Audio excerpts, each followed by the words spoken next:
The fun life of a troll in the Marvel Universe. This video is purely for entertainment and does not infringe on copyrights or laws. The rights to the novel and image belong to the original author. We do not claim ownership. Don't like waiting and want to listen to this fanfic in full now? Subscribe to our Patreon, where you'll find the best fanfics. Chapter 151, Black Widow's Mother. It was already the next morning when Alexei woke up. He was still thinking about resisting when he woke up, and he didn't stop until he saw Black Widow and Annie. It's just that, although he was quiet, he became extremely greasy, just like a greasy middle-aged uncle who saw his daughter who he hadn't seen for a long time and expressed his love in a greasy way. Sherlock didn't know what Black Widow and Annie thought, but Sherlock said he couldn't bear to watch it. The most funny thing was the captain. Before Alexei woke up, the captain put on the suit that he disliked to the extreme, and he didn't even take it off to eat. Fortunately, the captain's suit imitated Batman's suit, so it didn't delay eating. The funniest thing was that the captain didn't know if he didn't want to face Alexei face to face, but he actually learned to speak with a low voice like Batman. He even resolutely didn't speak if he could, which made the entire Avengers want to laugh, but didn't dare to laugh. After all, compared to other Avengers, although they all covered up to ensure that Alexei didn't know his identity, he was definitely not as tightly wrapped as the captain, and even forced to change his voice. Fortunately, everyone knew what the captain was thinking, and gave the captain face, calling him Batman, which was considered to be a trick. The only one who was confused was Alexei. After all, in his opinion, the captain's outfit was more like Meowth than Batman. However, Alexei didn't say it, just thinking that the boy didn't buy the genuine battle suit. After all, the most important thing now is the Black Widow and Annie standing in front of him. After a morning of inkling, Black Widow and Annie finally couldn't stand Alexei's greasiness, and the two of them pressed Alexei to the ground on the left and right and threatened him. Alexei also explained the location of Black Widow's mother, Melina Vosikov. What is surprising is that Melina is not in Russia, but in Iceland in Northern Europe. Black Widow was speechless about this, and she didn't know how Melina could send the letter to her greasy adoptive father from such a far place. Fortunately, she didn't choose to leave the country directly, otherwise she didn't know how long it would take to fly to get there by helicopter. In the end, everyone discussed it, and Sherlock decided to go to find Melina. According to Sherlock's idea, don't think about relying on normal means like Tony at this time. It is estimated that the entire KGB is about to turn upside down because of their trouble. The airport and the border are definitely stricter. If you want to reach your destination comfortably, you have to use unconventional means. So, Sherlock contacted the Continental Hotel in front of everyone, intending to leave Russia through the channels of the Continental Hotel. Facts have proved that Sherlock's choice was not wrong. After paying all the dozens of gold coins that Sherlock had saved, everyone comfortably boarded a private plane and flew to Iceland.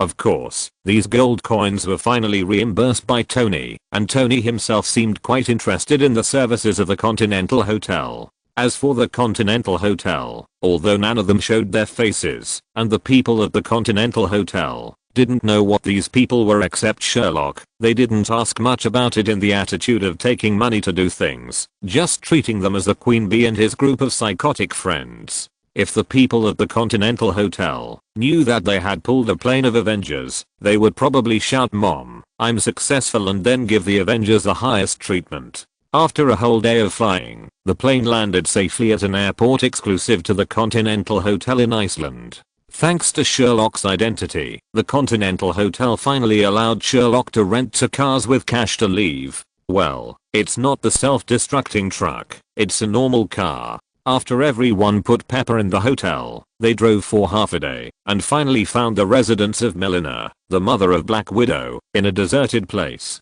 Compared with the prison where Black Widow's father lived, the residence of Black Widow's mother can be said to be the dream of many people. A wooden house with a large area looks very delicate, and a variety of vegetables are planted in the big garden. What surprised Sherlock the most was that a farm was specially opened up in the garden of Black Widow's mother. There were not only creatures like pigs and cows, but also a creature that Sherlock had always dreamed of, goats. After getting off the car, everyone did not see Black Widow's mother for the first time. It was not until Black Widow, Anne, and Alexei all got off the car that everyone saw Melina walking out of the house with a gun. The most surprising thing was that there was a big white pig behind Melina that looked delicious. Unlike Black Widow's father, who was greasy, Black Widow's mother was undoubtedly much more normal. Although she was the adoptive mother of Black Widow and Anne, Melina still loved Black Widow and Anne. The three women hugged each other and confided their respective thoughts. Alexei wanted to intervene, but was rejected by the three. Even none of the Avengers disturbed this few warm moments that belonged only to Black Widow. The only exception was Sherlock. Sherlock stared at the obedient big white pig following behind Melina, and his mind began to deduce the 108 ways of the pig.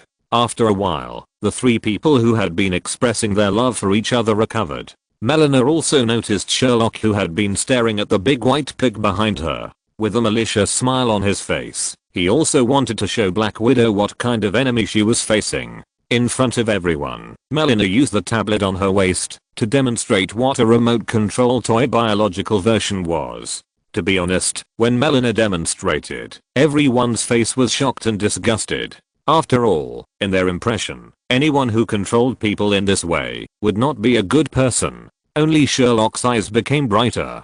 Sherlock even thought of where Melina's system should be used. As a person who fears insects, Sherlock even thought of using Melina's biological control system to make all the insects in his home, including the training ground, move out. You can even control these bugs to form a natural biological defense network around your home, ensuring that other bugs will never invade Sherlock's house again. After all, most American houses are wooden houses, and it is normal to have bugs, and it would be strange if there are no bugs. But unfortunately, Melina soon broke Sherlock's fantasy. This thing is not controlled by nanomachines as Sherlock remembered, but needs to be controlled by implanted chips or something like that.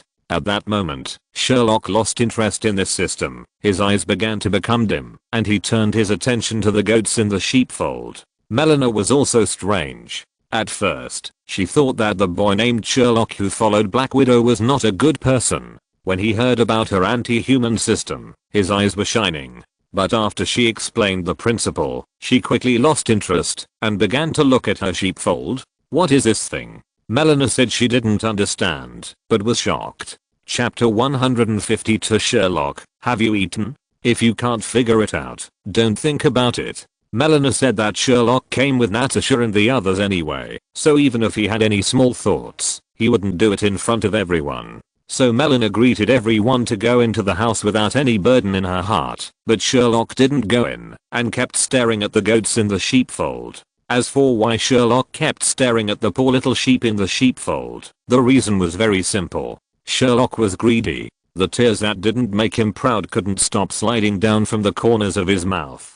As for what could make Sherlock so greedy, it was actually very simple. Mutton offal soup, which is commonly known as mutton soup. This thing is very common in the north in summer. It is made of various offal of sheep. It is boiled in a pot of milky white soup and served on the table. Generally speaking, it is eaten with corn cakes or baked cakes. Sherlock was a real northerner before he traveled through time.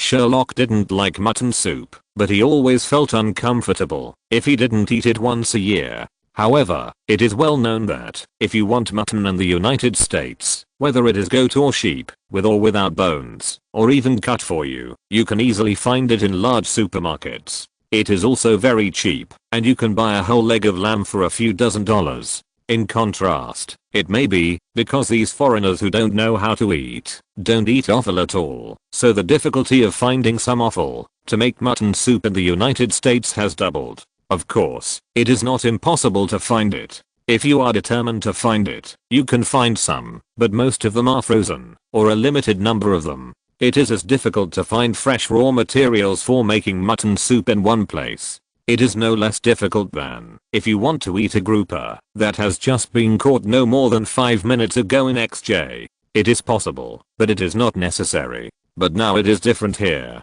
Sherlock actually saw a live goat. If he doesn't make a mutton soup, he will really feel sorry for himself. Sherlock stood alone in the yard, struggling for a long time, and finally decided to get one of them. If it doesn't work, he can pay for it later. Just think of it as buying a sheep. Sherlock has even planned to make the mutton into a roasted whole sheep and the internal organs into mutton soup.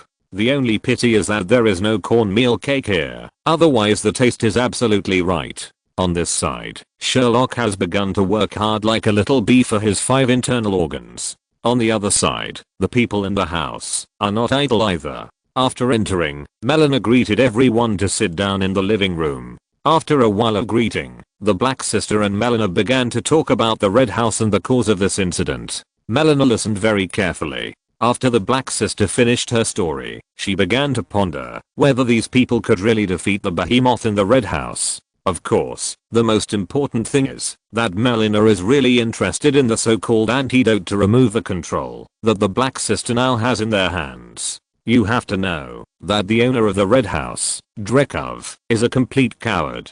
Not only does he rely on drugs to control the Black Widows, but he also sets himself up as a target that will never be attacked by those Black Widows. He even feels that drug control is unreliable and requires research on the current method of using chips to control Black Widows. Fortunately, Melina is not a fool. Although the research is quite effective, when facing Dreykov, Melina has always handed over the research results of the previous generation to Dreykov.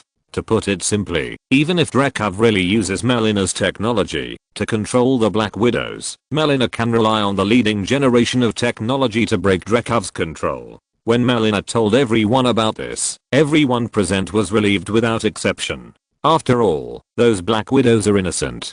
They are controlled and have no decision-making ability of their own and can only passively obey orders. If possible, no one present would really want to kill those Black Widows, and they should give Black Widows some face. However, the smooth discussion made everyone feel strange. I don't know why. After getting used to Sherlock's mischief and pranks, this discussion seemed unexpectedly smooth to everyone. Wait, where's Sherlock? Tony was the first to find out that something was wrong. As Sherlock's uncle, he knew that a fun person like Sherlock would never be so quiet. Children are quiet, they must be making trouble. This sentence is not only a wise saying in the East, but even around the world. Anyone who has come into contact with children will regard this sentence as a wise saying. As of now, Sherlock has been quiet for at least half an hour. According to Sherlock's ability to make trouble, it is hard to imagine what Sherlock is doing now. After Tony expressed his thoughts, the first people to react were Captain America and Hawkeye. It was not because of anything else, but simply because they were scared.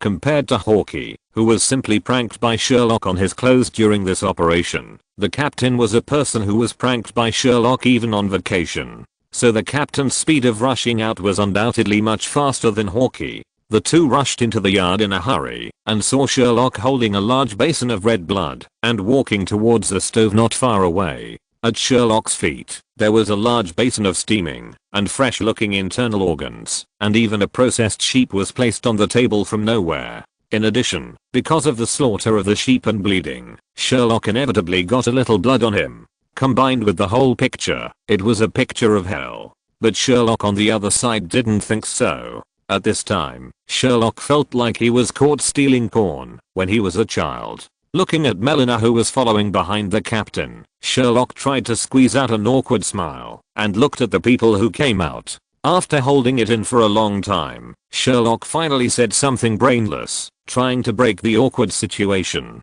Well, have you eaten yet? It would have been better if Sherlock hadn't said anything. After he finished speaking, everyone's heads were full of black lines. After all this time, this kid was just cooking by himself. But you know what? It would have been better if Sherlock hadn't asked. Once he asked, everyone was really hungry. Tony was even smarter and went straight to Melina to discuss the price of the sheep.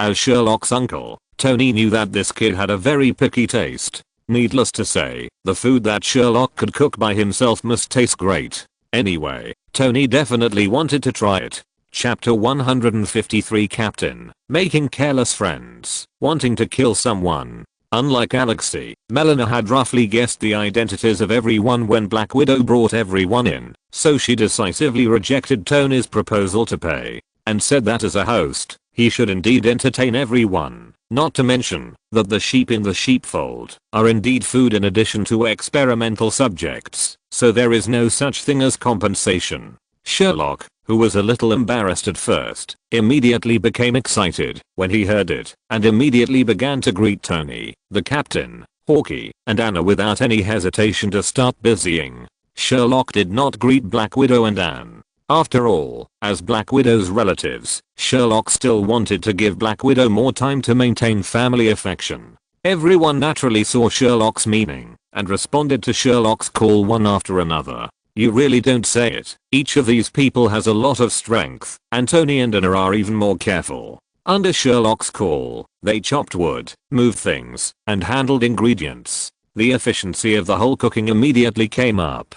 As for the Black Widow family, they were driven back into the house by Sherlock in the name of obstacles. Black Widow naturally remembered Sherlock's kindness, although what the stinky voice said when he drove people away was really ugly. After driving Black Widow away, everyone's speed went up a level, especially Sherlock, the chef, who was busy without touching the ground, checking how the seasoning of the roasted whole lamb was brushed, and checking whether the mutton offal was processed according to his wishes. With the efforts of everyone, driven by hunger, the fragrance began to float in the yard in less than half an hour, and naturally attracted the Black Widow family who were reminiscing in the house. However, after Black Widow's family came out, everyone's eyes were unconsciously attracted to Black Widow's father Alexei. The reason is that Alexei put on the suit that belonged to him, even though this suit did not appear in the public's field of vision. However, the reason why everyone's attention was focused on Alexei was also very simple. This guy's suit was too similar to the suit that the captain wore in the New York battle. Except for the material pattern and color, it can be said that it is exactly the same as the captain's suit. Even apart from the pattern, it can be said that the color of the captain's suit has been reversed. Of course, this is not the most important thing. The most important thing is Alexei's way of wearing it. As we all know, Alexei's body shape has been out of shape because of his lack of exercise in prison, but Alexei, who has a body shape, still stuffed himself into the suit. The final result is that the whole suit is tightly collapsed under Alexei's fat body, and every part of the fat is vividly outlined by the suit.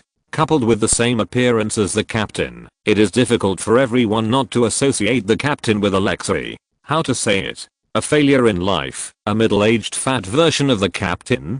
Damn, it's more interesting to think about it this way. Everyone looked at the captain with a teasing look in their eyes, as if they saw some great fun. Even Tony has begun to take out his mobile phone and take pictures silently with the help of Sherlock's cover. Even the widow standing next to Alexei had a face that she was trying not to laugh. Her eyes kept wandering between the captain and Alexei. The captain watched this scene and silently wailed in his heart that they were all a bunch of bad friends. On the surface, he tried hard to control his expression and pretended that he didn't understand what was going on. After all, the captain was still cosplaying as his Meowth. But the slightly twitching corners of his mouth still exposed the fact that the captain's heart was not calm at this time. Especially when the captain saw Sherlock and Tony began to transmit something to each other with their mobile phones secretly. He would laugh secretly from time to time. The string called Reason finally couldn't stand it and broke with a bang. Of course, the captain didn't do anything but turned around and stared at Sherlock and Tony fiercely. The meaning was also very clear. If you dare to distribute the photos, you too will die. But who are Sherlock and Tony? One is a pure old man who likes to have fun, and the other is also a person who likes to watch the fun. The two of them, with a sly expression, created a group in front of the captain, then slowly stretched their hands to the send button with their mobile phone screens facing the captain, and gently clicked the send button. Almost instantly, the phones of the Avengers members rang, including the captain himself. The captain even had the idea of killing someone in an instant. Fortunately, Alexei didn't know the captain's true identity, nor did he understand the anxious atmosphere among the people. Sniffing the good smell in the air, Alexei couldn't resist his appetite anymore and asked directly, "Oh my god, what did you do? It smells so good." As soon as Alexei opened his mouth, Sherlock and Tony didn't give the captain a chance to act and ran directly to Alexei, and each of them pulled the Black Widow family to the dishes. At the same time, he didn't forget to greet the people who were watching the excitement.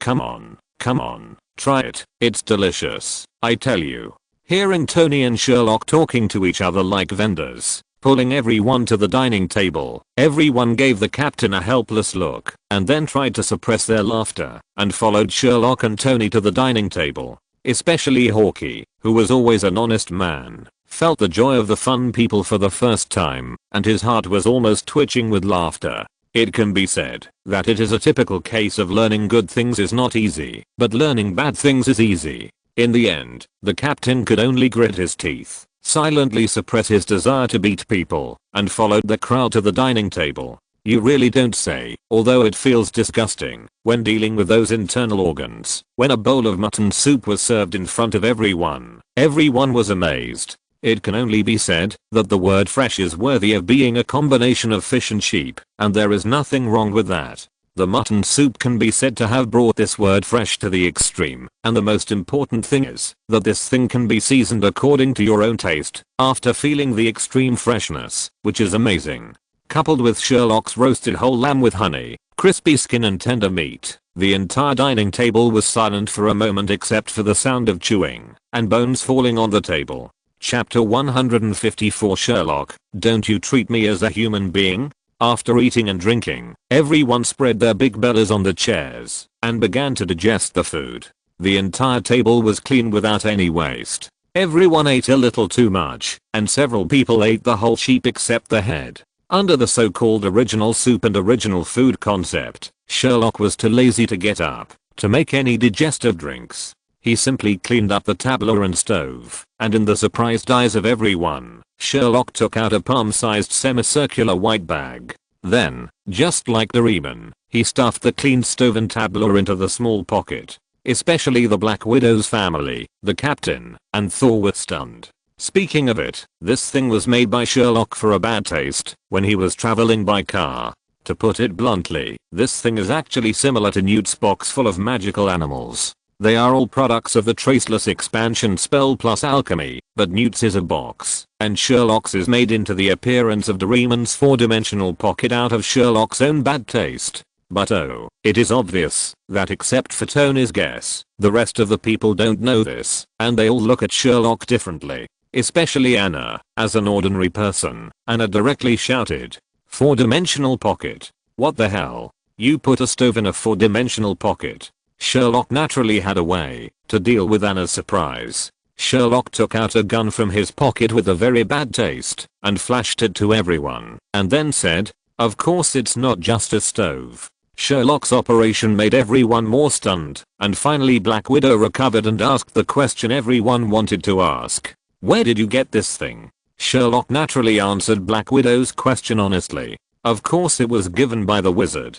I exchanged it with my potion. After hearing Sherlock's explanation, Black Widow only looked at Sherlock for a while and then gave up. After all, there was nothing wrong with Sherlock's statement. The Shield's data also recorded that Sherlock and the mysterious wizard had exchanges in potions. After being surprised, everyone began to discuss how to enter the Red House. As one of the people Dreekov trusted, Black Widow's mother Melina knew where the Red House was, but Melina couldn't take everyone up there. According to Melina, she could only take Black Widow, Annie, and the fat version of the captain. After all, Dreekov was a suspicious person by nature. Except for these few people he had been paying attention to, the rest of the people would never get close to the Red House unless they were corpses. And the most important thing is that the Red House is surrounded by radars and interference sources. All mechanical objects close to the Red House were either shot down by the weapons of the Red House, or the data was modified by the interference source, and they quietly bypassed the location of the Red House. Melina's words made everyone feel troubled. After all, the purpose of everyone coming here was to help Black Widow. Now that the final push was in place, they were told that they could not help.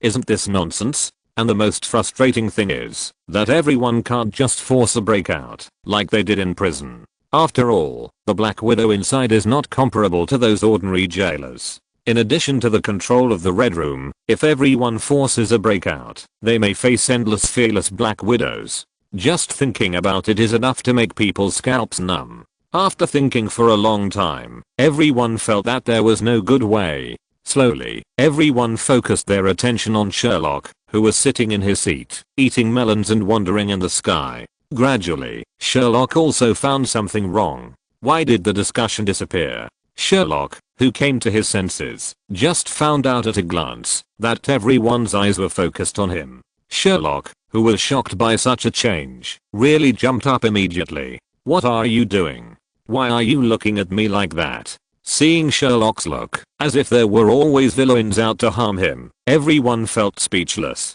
They all rolled their eyes before explaining the whole story to Sherlock. Sherlock became more and more confused the more he listened. "Good fellow, you really don't take me for granted. How about you? You take care of me when things are going well, and I take care of you when things are bad." Sherlock immediately expressed his attitude. His potion was magical enough, but it was just a potion. Machines can't drink potions. And he was not a wizard, so he had no way to use anything other than potions. Of course, Sherlock's words were pure nonsense, especially Tony, who knew the inside story, who immediately rolled his eyes. But Tony didn't point it out to Sherlock. After all, looking at Sherlock's look, he knew that this kid was definitely up to something bad, so he just watched the show. As Tony expected, Sherlock, who was speaking righteously in the last second, lowered his head and said that, although he could not solve it, his elder brother, the wizard, might have a way. He immediately said that he would call someone. Everyone expressed their expectation. After all, the strength of the wizard in the Battle of New York has been deeply rooted in the hearts of the people. Everyone is looking forward to Sherlock being able to really call the wizard. Then Sherlock really took out his mobile phone with Tony's contemptuous eyes and pretended to make a call. After a long time, Sherlock finally hung up the phone and said to everyone with an expression of "I'm very hard. Fortunately, I have fulfilled my mission." As soon as Sherlock finished speaking, accompanied by a sound of space distortion, the wizard really appeared in front of everyone. Tony, who saw this scene, almost popped his eyes out. His eyes kept wandering between Sherlock and the so-called wizard, as if he wanted to understand why Sherlock could appear in the same place at the same time. But Tony probably would never have thought that the so-called wizard that appeared at this moment was just something Sherlock projected using Loki's illusion. What Sherlock wanted to do was to cut off the wizard's vest more thoroughly in front of Black Widow, Hawkeye, and Captain America, and by the way, show off his skills in front of everyone. Of course, one thing that must be admitted is that doing so is really exciting, and it's exciting to the extreme. In other words, Thor has not yet learned how to distinguish whether it is an illusion, which is commonly known as throwing stones. Otherwise, in front of Thor, Sherlock will be exposed. Chapter 155, Sherlock, the convicted person in front of her husband, Part 1. With the appearance of the wizard, everyone's eyes were almost focused on the wizard at once. The wizard raised the hand holding the magic wand, pointed the magic wand at Sherlock, and a thick red light shot towards Sherlock in an instant. In the moment, when no one had time to react, Sherlock was hit by the red beam of light shot by the wizard. At that moment, Sherlock became like a hard stone tablet. He stood straight for a moment, and then fell straight down. Everything happened too quickly, so quickly that even when Sherlock fell down, everyone just barely reacted. And for some reason, although no one in the room could see the wizard's face, they felt an emotion called disgust from the wizard. Everyone looked at each other and sat down tacitly. No one spoke for Sherlock, who was petrified. After seeing that the wizard had finished dealing with Sherlock, everyone seemed to be able to feel that the wizard glared at Sherlock, who was lying on the ground. Then he shook his wand a few times. As the wizard's wand shook, the space seemed to be distorted. After a while, 5 brooms with footrests fell to the ground. After the brooms fell, the wizard did not stop casting spells, but shook more violently. After a while, an ordinary looking suitcase fell next to the pile of brooms. Seeing that everything seemed to be done, the wizard stopped casting spells, pointed at the things on the ground, and spoke to the people, who were still confused with the unique electronics sound. "These things, the little guy lying on the ground over there has already paid for you. You can ask the little guy for the specific usage. Oh, by the way, these things are not cheap, but the property lying on the ground seems to have something he likes and wants to exchange with you. If I understand correctly, it seems to be the base of some red house. Forget it, you can discuss it with this little guy when the time comes. I have something else to do. After saying that, he turned around and was about to leave. Just as the wizard turned around and was about to leave, the captain who had been sitting on the side called the wizard. Wait a minute, wizard, we need help. This time the captain did not hide his voice. Seeing that the wizard was about to leave, the captain stood up and shouted in his original voice. Hearing the captain's call, the wizard seemed to turn around and look at the captain helplessly and said this after a while. No, I don't think you can use my help. Look at the equipment around you. It's almost enough even to fight the purple potato spirit. Besides, am I a bit too bullying? After a pause, the wizard pointed to the 5 brooms and a suitcase on the ground and continued.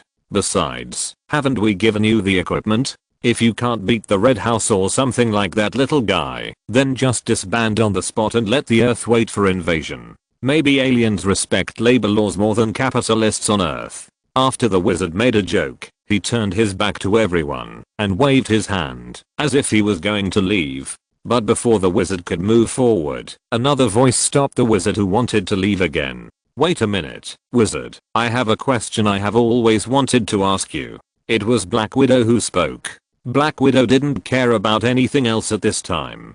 She stood up and asked directly. If it was really confirmed, then the top level countermeasures against wizards would probably be overturned and reorganized. The wizard who was called by the Black Widow seemed helpless. Even with his back to everyone, people could feel that the wizard rolled his eyes. Then he turned around weakly and looked at the Black Widow who stood up and said, okay, the last question. You know, I still have a lot of things to do. An old man named Dumbledore is waiting for me to give him psychological counseling so that he can face the old man named Grindelwald who used to be his enemy but still loves him. I also have to take care of a little girl named Hermione and his 2 useless followers, to deal with a village level terrorist who only knows how to kill people with green lights everywhere and is fucking good at hiding. I'm super busy, I'm not kidding. It would have been better if the wizard didn't say it. After he finished speaking, everyone's heads were full of black lines. I don't know why, they always feel that the things the wizard does are serious, but also a bit unserious, and there are many serious things in the unseriousness.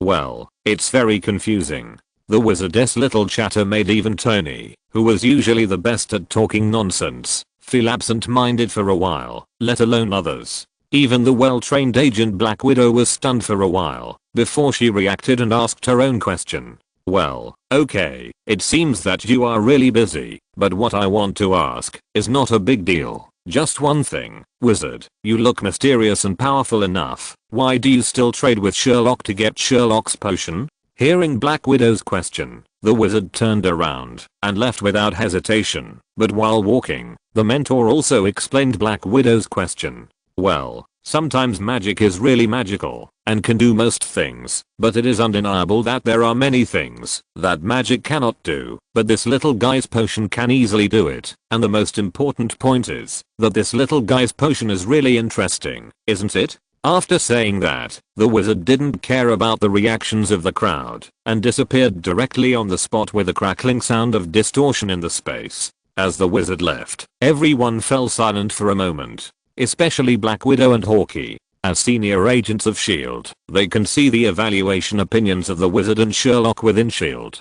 Putting aside the fact that the two use the same potion, from the analysis of personality and behavior, the evaluators within S.H.I.E.L.D. believed that the probability that the two were the same person was more than 75%. But now it seems that everyone is wrong. After all, it is impossible for one person to appear in front of everyone at the same time, and from the conversation just now, it seems that this wizard does not seem to have the same personality as Sherlock, but it can only be said that they are very congenial. If you're listening to this novel on a channel other than Fanfic World, it means they downloaded and uploaded it without effort. We cordially invite you to visit our channel, Mundo Fanfic Novelos. There you'll find the original version of this story and you can explore many other novels of various genres. We're waiting for you to immerse yourself in a world of incredible novels. Chapter 156, Sherlock, the convicted person in front of her husband, Part 2. According to psychology, the more similar people are in character, the greater the probability of becoming friends. However, most of these friends are bad friends. Such examples are not uncommon. Think about the friends around you who know the password of your door. It is a routine operation for them to go to your refrigerator to buy goods. Whenever there is a chance to mess with you, these bad friends will never let it go. It can be said that they will do it if there are conditions, and they will create conditions if there are no conditions. But when you need help, these people will always talk nonsense and use everything they can to help you. Just like when the wizard came over, he didn't show any mercy and directly hit Sherlock, the little bastard. Wait. Sherlock, the little bastard, is still lying on the ground. Just when everyone just reacted, there was another distortion in the space, and then the figure of the wizard appeared in front of everyone again. Hey, I almost forgot about this guy. The wizard seemed to be talking to himself, and casually shot out another gentle white light. The moment the white light enveloped Sherlock, the wizard disappeared without a trace with a crackling sound of space distortion. Not long after the wizard disappeared, the petrified Sherlock also stood up from the ground. The first thing Sherlock did, after standing up, was to perform a telegram and clap a show for about 10 minutes at the place where the wizard disappeared. Well, the whole performance was extremely high in mother's content. The speed of speech was also extremely fast, and even brought an inexplicable rhythm. Ignoring the words written with asterisks, it can be said that it is not inferior to the level of those rappers. While Sherlock was performing, Black Widow and Hawkeye kept their eyes on Sherlock. They wanted to find a flaw in Sherlock's performance and macro expressions to prove that S.H.I.E.L.D's guess was not wrong. But unfortunately, they failed. Sherlock's performance was so good that Hollywood owed him a golden statue. He brought his acting skills to the extreme, without any flaws. Although Sherlock cursed on the surface and even acted as if he was tricked by his best friend, he was already laughing in his heart. To be honest, if there was no one present, Sherlock's mouth would probably be raised to his ears. After the whole performance, Sherlock didn't know why he had a sense of excitement, and Sherlock's script was also very well arranged. When he appeared again, he took off the identity of Sherlock. Then he lay on the ground and controlled the projection to speak and move. Even the brooms and spells were performed by Sherlock lying on the ground using his own magic, or really teleporting them, or simulating them with phantoms. In short, Sherlock's performance can be said to have really deceived everyone. Even Tony, who knew Sherlock's many vests best, doubted for a while whether the wizard and Sherlock were the same person. Not to mention the others who were just suspicious at first. As for Sherlock, after about 10 minutes of I scold myself drama, he finally felt a little tired and slowly stopped. He had to stop. With such high intensity output, Sherlock felt that he was almost out of oxygen. Sherlock, who stopped, ran to the pile of brooms excitedly. To be honest, if Sherlock was asked to ride a broom wearing a large vest, Sherlock would refuse. But if Sherlock himself was asked to ride a broom, Sherlock said he could barely accept it. Especially this time, not only Sherlock himself had to ride a broom, but everyone had to ride a broom. And to be honest, the captain's pirated Batman Meowth suit riding a broom was definitely more embarrassing than Sherlock himself riding a broom. In addition, there was Hawkeye's Nano warrior suit and Thor's Xian suit mixed together. Sherlock was confident that he would definitely not be the most embarrassing among this group of people wearing weird clothes and riding brooms, so it didn't matter. As the saying goes, when someone is more embarrassed than you, even if you feel embarrassed, you will not feel so uncomfortable. Sherlock, who had abandoned all his burdens, was only curious about the flying broom at this moment. He ran to the broom excitedly, raised his arm, and shouted to the broom lying on the ground, following the first grade flying lesson in the book. "Get up." As Sherlock's voice fell, the broom lying on the ground rolled and jumped into Sherlock's hand. Maybe because Sherlock spent a lot of money this time, Sherlock felt that these flying brooms were not difficult to control. That's right, the 5 brooms Sherlock took out this time were all the famous Nimbus 2000. After feeling the smooth control of the Nimbus 2000, Sherlock did not hesitate too much. He straddled the broom as described in the book and gently kicked the ground with his legs. In an instant, Sherlock felt that his butt was supported by a soft cushion and slowly rose into the air. It turns out that the book is really true. There is really a cushion spell on the flying broom, and it is very comfortable. To be honest, Sherlock was a little worried at first whether it would hit a weakness that all boys have, so he was very cautious. Now it seems that Sherlock was worrying too much. After taking off successfully, Sherlock began to slowly learn to operate the flying broom. It was only a short time that Sherlock became extremely proficient in controlling the flying broom. The reason is also very simple. This thing is really a foolproof operation. The body controls the speed. That is, the lower the body is pressed, the closer it is to the broomstick, the faster the speed will be. The broom head held by both hands is controlled like an airplane. Lifting up is to rise, pressing down is to descend, bending to the left is to turn left, and bending to the right is to turn right. If you want to hover in the air, you only need to gently hold the broom handle or simply let go and stand up. It's so simple. Even the advanced gamma play is not that difficult. After the speed is up,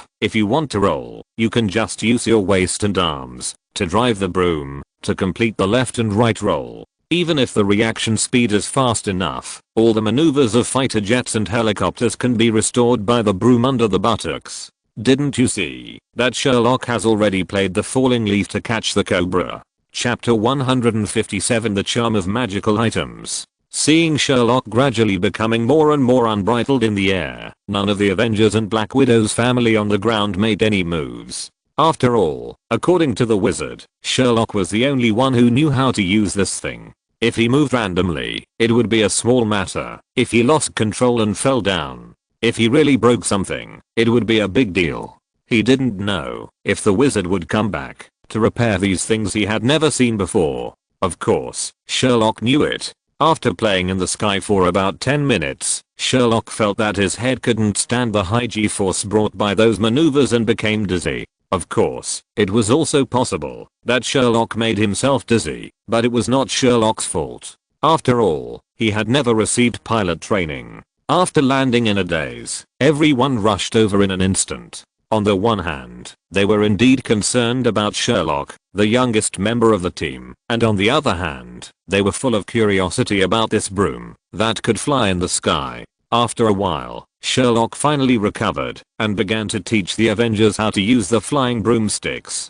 Seeing the captain and others standing in a row with constipated expressions and shouting at the broomsticks on the ground, Sherlock could only silently take out his mobile phone to record this scene, which can be called a famous scene. It may be because everyone except Sherlock is a muggle. The flying broomsticks in their hands are not as smooth as Sherlock's. But even so, everyone was immersed in the fun brought by the flying broomsticks, and even the widow's family who didn't need flying broomsticks stumbled to experience it. Later, they even agreed on a time, half an hour of experience time for each person, and everyone had a lot of fun. Of course, this does not include Tony. Although this guy is also interested in the flying broomstick, he is more interested in the big show that Sherlock just performed. While everyone's attention was attracted by the flying broomstick, Tony quietly approached Sherlock and asked, "I say, Brat, how did you do it? How did you make yourself and the wizard appear in front of everyone at the same time?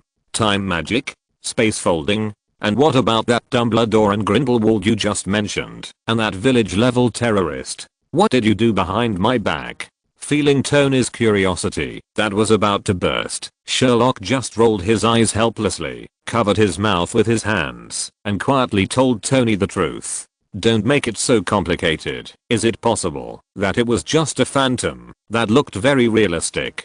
And, is there a possibility that those people you mentioned were just made up by me?" It would have been better if Sherlock didn't say it. As soon as he finished speaking, Tony rolled his eyes and decisively lost interest in how Sherlock made his vest and himself appear at the same time, and instead began to pay attention to other things. "Okay, I knew you had something hidden in your box. There's another question. Natasha's family doesn't need our help, but there are 6 of us. You, the captain, Hawkeye, Anna, and Thor. Why did you only take out 5 flying brooms?" It would have been better if Tony didn't say anything. After he finished speaking, Sherlock's smile gradually became more and more unbridled. He pointed at the suitcase on the ground that no one cared about and said to Tony with a smirk, "Of course, 5 flying brooms are enough because your stuff is there."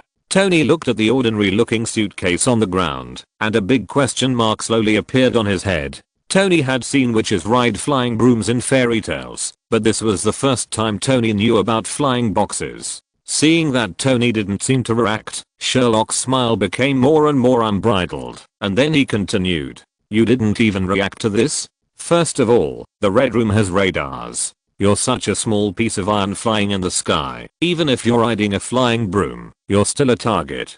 So instead of letting you fly or ride a broom, it's better to stuff you into a box, and then just go in, and close the door, and release the Gundam. The more Sherlock spoke, the more outrageous his expression became, and his voice became louder and louder, attracting the Avengers who were still queuing to experience the brooms.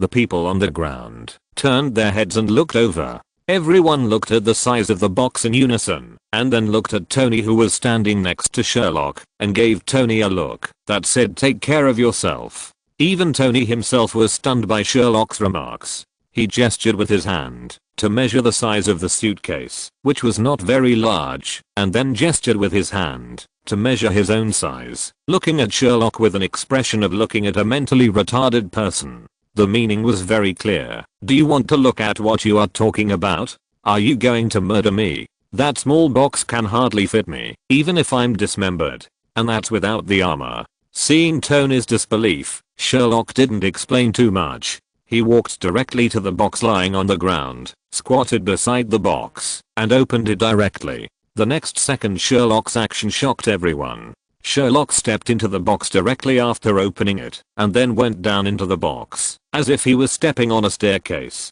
This scene quickly attracted everyone's attention, not just Tony. The rest of the people also quickly came to the side of the alley, but it was not the bottom of a box as they imagined, but a staircase leading down. Everyone looked at me, I looked at you, and finally Tony reacted. Tony, wearing a battle armor, took the lead, and stepped into the box, following Sherlock's steps into the box. The stairs were not very long. In just a short while, Tony appeared at the end of the stairs. At the end of the stairs was a bright and wide open space, which was not much different in size from Tony's garage. The only difference might be that this space is now empty and there is nothing. Even so, it was enough to surprise everyone. They even subconsciously thought of Sherlock's four-dimensional pocket. If they guessed correctly, this suitcase should not be much different from Sherlock's four-dimensional pocket. Of course, the most excited one was Tony. Now Tony had even thought about how to arrange this space that was not much different from his garage.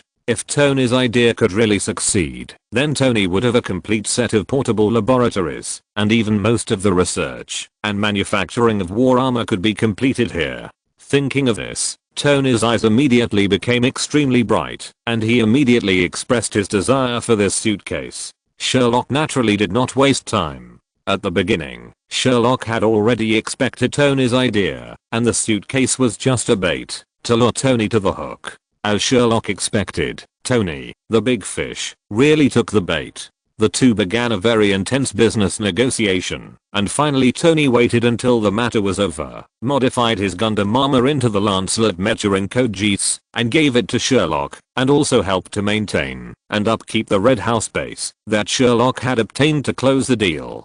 Chapter 158, The Charm of Physical Props. After a friendly business negotiation with Tony, everyone no longer had any opinions on the vehicle. The only issues left were weapons and the potion used as the antidote. After all, the amount of antidote everyone has is too small, and it is unknown how many Black Widows there are in the Red Room. Even if it is added to the ventilation system for atomization, it will not solve many problems. After all, it is pure nonsense to talk about the effect of anything without considering the dosage. As for weapons, after all, everyone now knows that those Black Widows are just a group of poor people who cannot control their own destiny. If it is possible not to hurt these poor people, then try not to hurt them. Therefore, the preparation of weapons will try to shift to control type, that is, the legendary non-lethal weapons. After all, Sherlock has solved the most difficult problem of how to go. For the rest, Sherlock feels that it is better to leave it to more capable people. Moreover, there are two doctors on the scene, so it is definitely necessary to give full play to the knowledge and skills of the two. After all, one is Tony, a doctor of mechanical science who graduated from MIT and can rub the steel armor with his hands. The other is Melina, the mother of Black Widow. Although it is unknown where she graduated, Sherlock is not worried about the preparation of the antidote simply because of the research results of Melina that can make animals very obedient. But what Sherlock never expected was that Tony, this pit, would actually give the weapon modification work to himself. The reason is very sufficient. He is going to help Melina prepare the antidote for removing Black Widow's control on a large scale. After all, although Melina is very successful in biology, this is a residential area after all, and there is no equipment that can prepare drugs on a large scale.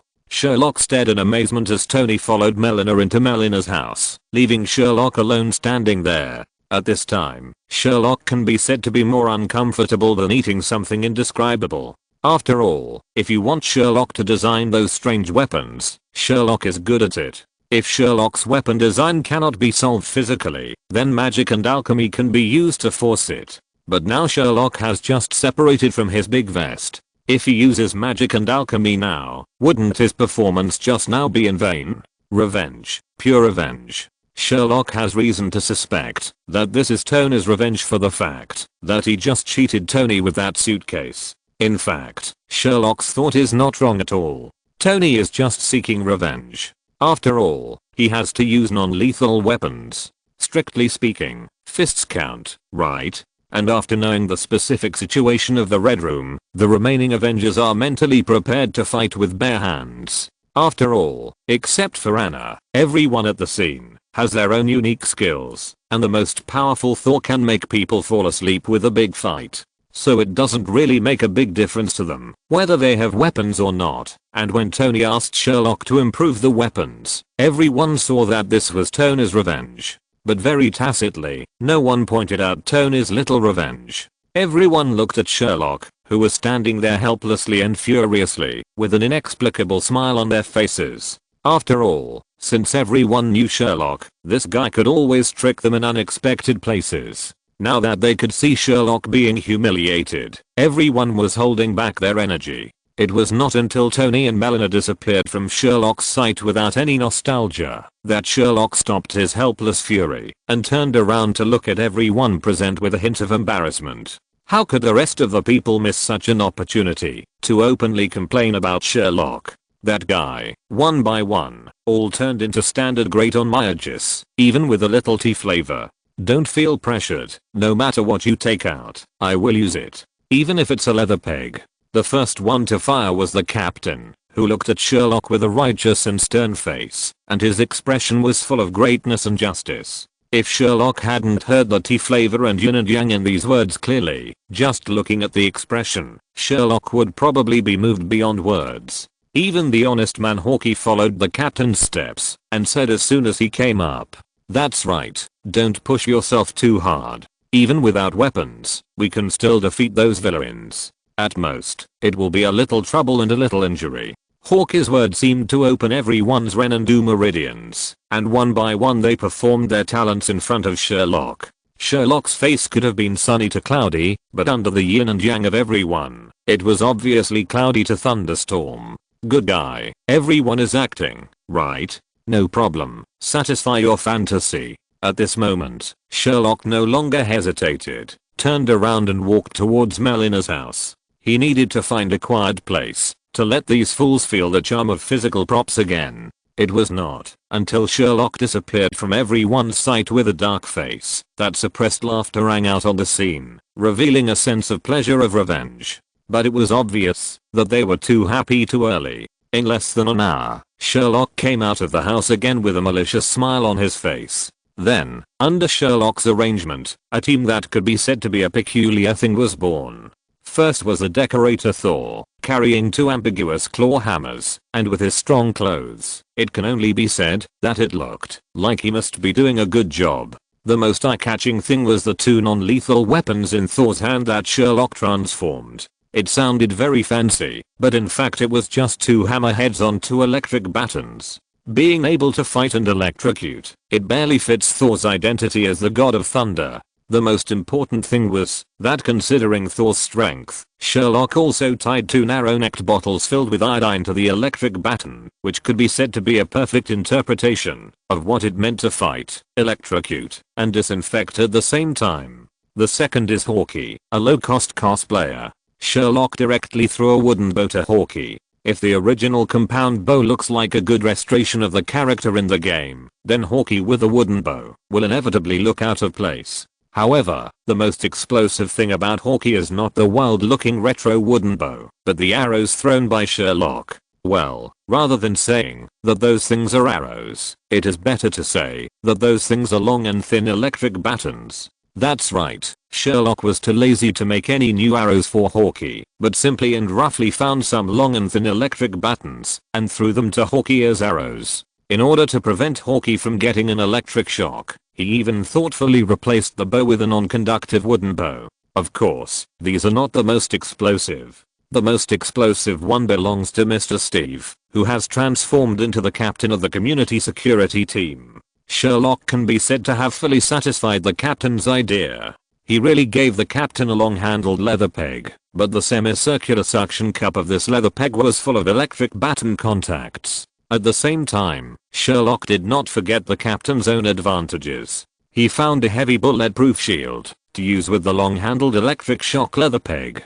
I don't know why, but after the captain, who was wearing a pirated Batman suit, took the equipment given by Sherlock, he actually gave a feeling of a Spartan warrior in a superhero comedy. It was magical. As for the rest, it was very simple. Considering that Anna did not have the unique skills of the Avengers, Sherlock's arrangement for Anna was relatively simple and rough. He directly threw Anna a tranquilizer pistol and countless magazines. He also didn't forget to give Anna 2 tasers as secondary weapons. Chapter 159 Avengers, well, forget it, attack. Looking at the strange weapons Sherlock took out, Black Widow was really glad that she was not in the same team with the captain and did not have to feel the pain brought by Sherlock with the captain. You can see that those people who were very arrogant just now are now wearing pain masks one by one, and you will know how desperate it is to provoke Sherlock, the little bastard. Sherlock is the kind of person who never takes revenge overnight. The moment he saw the pain masks of the captain and the others, Sherlock directly responded with TNT. Hey, dear Mr. Meow Meow, you just said that you would use it, even if it was a leather peg. Are you going to regret it? You know, I have made a lot of efforts to satisfy my brother's ideas. After Sherlock finished speaking, it was obvious that the pain masks on the faces of the captain and the others were more concrete. The only one who was still good was Anna. After a meal of yin and yang and TNT, Sherlock vented the fire in his heart, and the whole person became refreshed. In fact, considering the strange appearance of Sherlock's weapon, its functionality is not bad at all. After all, only Sherlock can make a weapon that can fight, electrocute, and disinfect at the same time. Fortunately, the discomfort of the crowd did not last long, and Tony and Melina came out of the house immediately. The two of them held an object about the size of a basketball filled with yellow liquid. If nothing unexpected happened, this thing was the antidote they imitated. Seeing that all the elements were complete, the captain no longer struggled with whether he should go to the comedy set, the Spartan set, or the Marvel set, and began to assign tasks to everyone. The plan was simple. Melina took the Black Widow family to contact the Red House and led everyone, while the rest of the people followed the Black Widow family on flying brooms. Once the location of the Red House was determined, everyone immediately launched a raid. The captain and Hawkeye were responsible for attracting attention. Anna and Tony needed to find the central ventilation system of the Red House to release the antidote, and Thor was responsible for finding Jane and making a fuss. As for Sherlock, well, Sherlock is a free man. The captain thought for a long time and didn't know what task he should assign to Sherlock. He just told Sherlock to do whatever he wanted. Sherlock was also happy and relaxed, so he naturally agreed. Of course, the big boss Drekhov was left to Black Widow to solve. After all, according to Black Widow, this was a personal grudge, and she must solve it personally. After confirming the plan, everyone didn't hesitate and decided to start the plan directly. Melina also changed her house and put on her combat uniform. Don't say that, Melina, who was originally just an old woman, became a lot younger after putting on the combat uniform. It's amazing. In addition to Black Widow's family, everyone took their equipment and brooms and ran to the woods not far away to wait for the people sent by the Red House. It was just a short while later, a plane that looked very sci-fi slowly landed not far from Melina's house. The people hiding in the woods watched the Black Widows rush into Melina's house. It was only a short while before they saw several people carrying Black Widow, Anne, Alexei and Melina out. Seeing these people boarding the plane's engine began to roar again, and everyone quickly stepped on their brooms and flew out behind the plane that took off. After a long period of mediocre flight, everyone followed the plane through a thick layer of clouds and finally saw the original appearance of the Red House. Good guy. No wonder Sherlock himself is so obsessed with the base of the Red House. It turns out that the so-called base of the Red House is a mechanical floating tower full of Soviet style. Sherlock looked at the appearance of the Red House and almost drooled. Well, how to say it, although it is different from the Damocles Tower tourists in the impression, it is not impossible to transform it. And even if this thing is not modified, it is in line with Sherlock's aesthetics. No boy can refuse such a huge machine, not to mention that such a machine is in Soviet style. It can be said that the base of the Red House is completely based on Sherlock's aesthetics. Seeing the Black Widow's plane slowly entering the huge floating base of the Red House, the captain did not hesitate too much and looked at the behemoth in front of him with a firm gaze. Avengers? Well, forget it. Just attack directly. The captain, who was originally full of vigor, sighed helplessly after seeing the teammates around him clearly, and the momentum disappeared in an instant, and he directly ordered to attack. It's no wonder that the captain felt helpless. After all, looking at the weird costumes and weapons around him, the captain really didn't have the courage to shout out the word Avengers. Of course, although the captain was uncomfortable, the others behaved well. After hearing the captain's order, they wanted to rush into the floating tower without any hesitation. It is worth mentioning that everyone chose a different place to enter so as to better attract the enemy's attention. The box containing Tony was already in Anna's hand. Seeing that everyone quickly dispersed and broke into the floating tower of the Red House, Sherlock was not very anxious. In other words, compared to this floating tower, Sherlock didn't want to participate in the early battles with the Black Widows. After all, they were not real enemies, and it would be boring to fight them. Sherlock had no desire to take action. Moreover, compared to the battle, Sherlock still wanted to take a good look at this floating tower, which could be called a miracle of engineering. It would be nice if I could stay unnoticed. As soon as this thought came up, Sherlock felt something was wrong. It seemed that maybe he could really do it. Anyway, there was no one else around. After repeatedly confirming this, Sherlock took out his wand and cast an illusion spell on himself, and then rode his broom leisurely through an entrance earlier. How should I put it? The main idea is to get something for nothing, and lie down and do nothing. Of course, Sherlock didn't really do nothing. Along the way, he used the hidden effect of the illusion spell and openly used his wand to restore himself. Sherlock almost cursed along the way. There were traces of the battles between the Avengers and the Black Widow everywhere. You know, this floating tower belonged to him after the war. Sherlock felt heartbroken when he saw every damage. Chapter 160 Everything is Over, Part 1. Of course, although Sherlock was protected by the disillusionment spell, it was not that he had no physical body. Occasionally, he would encounter one or two unlucky Black Widows. However, for Sherlock with the magic wand, it was extremely simple to deal with these lone people. It was just a matter of a stunning spell, and he didn't even need to recite the spell. To be honest, after turning invisible, Sherlock, who turned into a gay man, also saw many scenes that were difficult to see normally. What Sherlock found most interesting was that Sherlock accidentally saw the scene after Thor had possessed Jane. Jane was imprisoned in a place that looked like a laboratory. Thor was also a blind cat that met a dead mouse. Thor really found Jane's location. After killing all the way, he finally rescued Jane.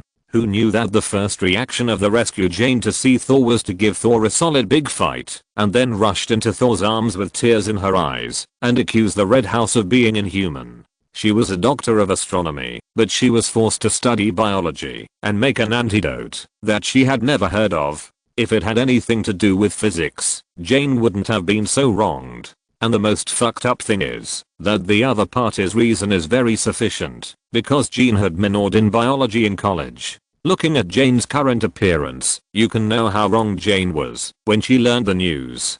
Don't these bastards know what it means to make up credits?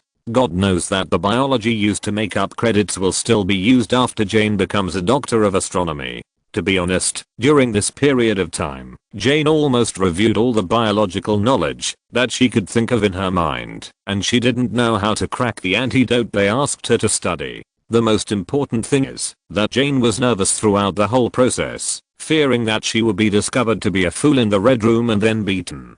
Fortunately, Jane's acting skills are good, and the Black Widows in the Red Room are a little dazed because of the control, so Jane can barely fool it. Sherlock listened to Jane's accusation, silently cast a silent spell on himself, and then rolled on the ground with laughter. It can only be said that the owner of the Red House, Dreykov, is also a talent.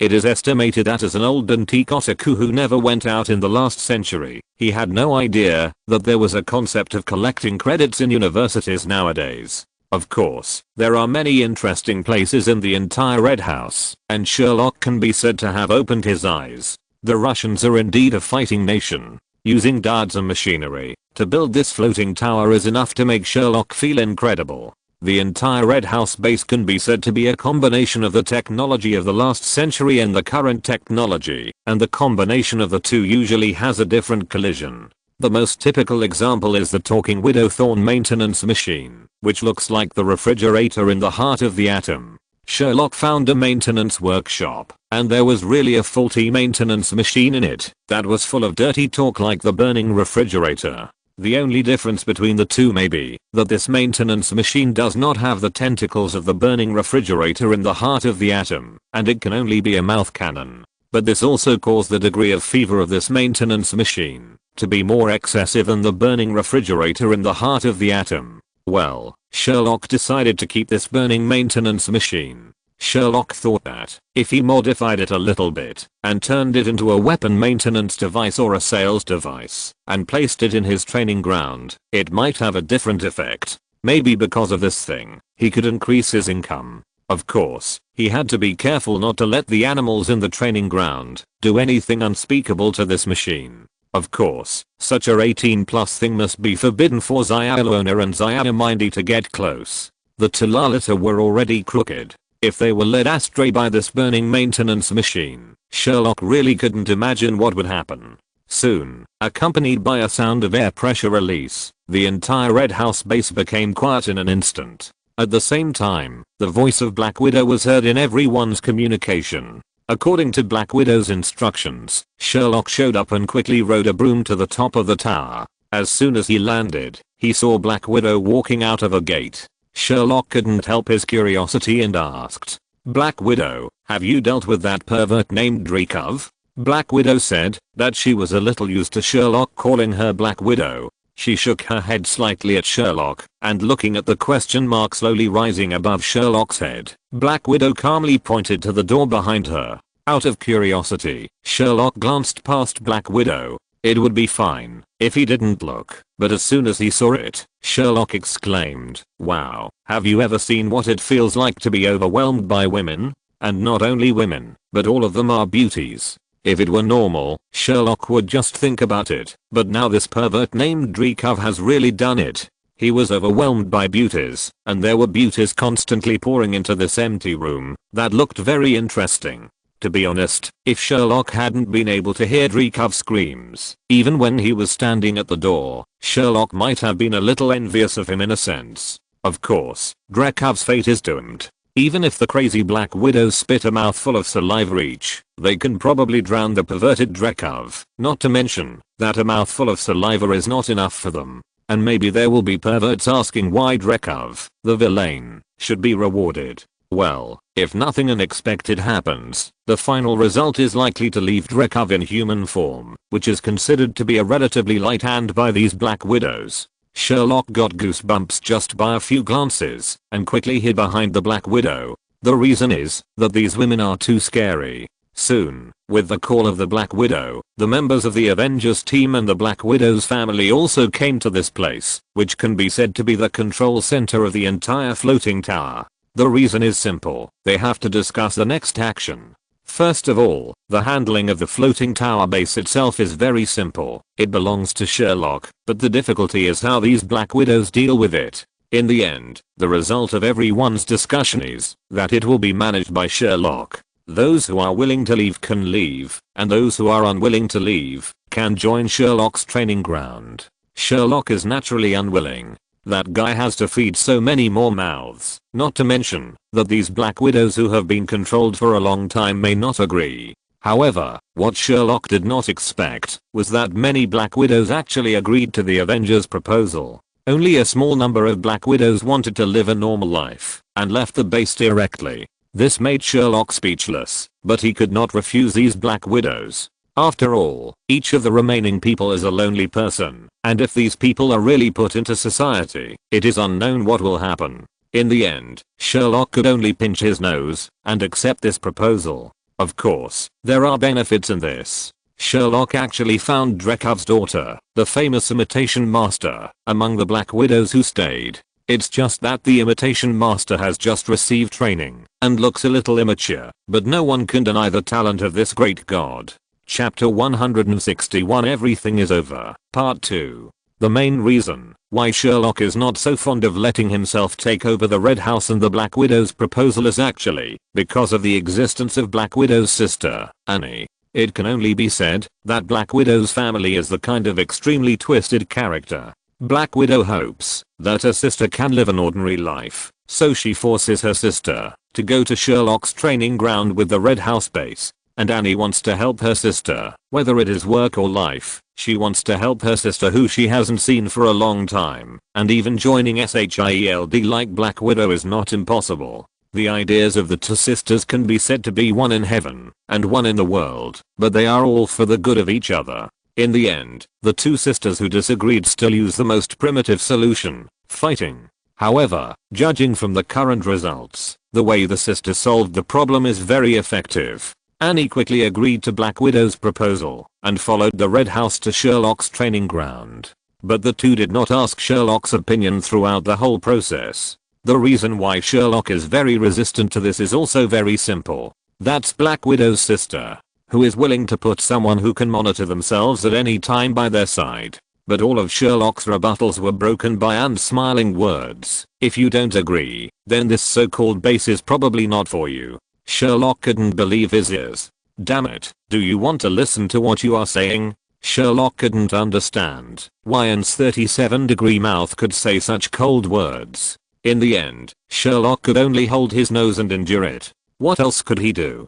Fortunately, Black Widow comforted the injured Sherlock in the end. After all, there are not many Black Widows in the entire base at present. Most of the Black Widows hide their identities and don't know where they are lurking. The Black Widows who are willing to go to Sherlock's house with the base probably have the task of liberating their sisters, and it is estimated that there will not be too many standing by in the base. After hearing Black Widow's explanation, Sherlock was happy. After agreeing on all the follow-up matters, the captain and Hawkeye, who had no worries, immediately said goodbye. After that, the two rode Sherlock's flying broom at a very fast speed and disappeared in the base of the Red House. No one would worry about how the two of them would get back to the United States. Even if we put aside the old antique captain, Hawkeye had been a SHIELD agent for so long, so he still had some ideas. The reason why they were so anxious was actually because of the battle suits on the two of them. Such shameful things, one of them didn't want to wear them for a minute.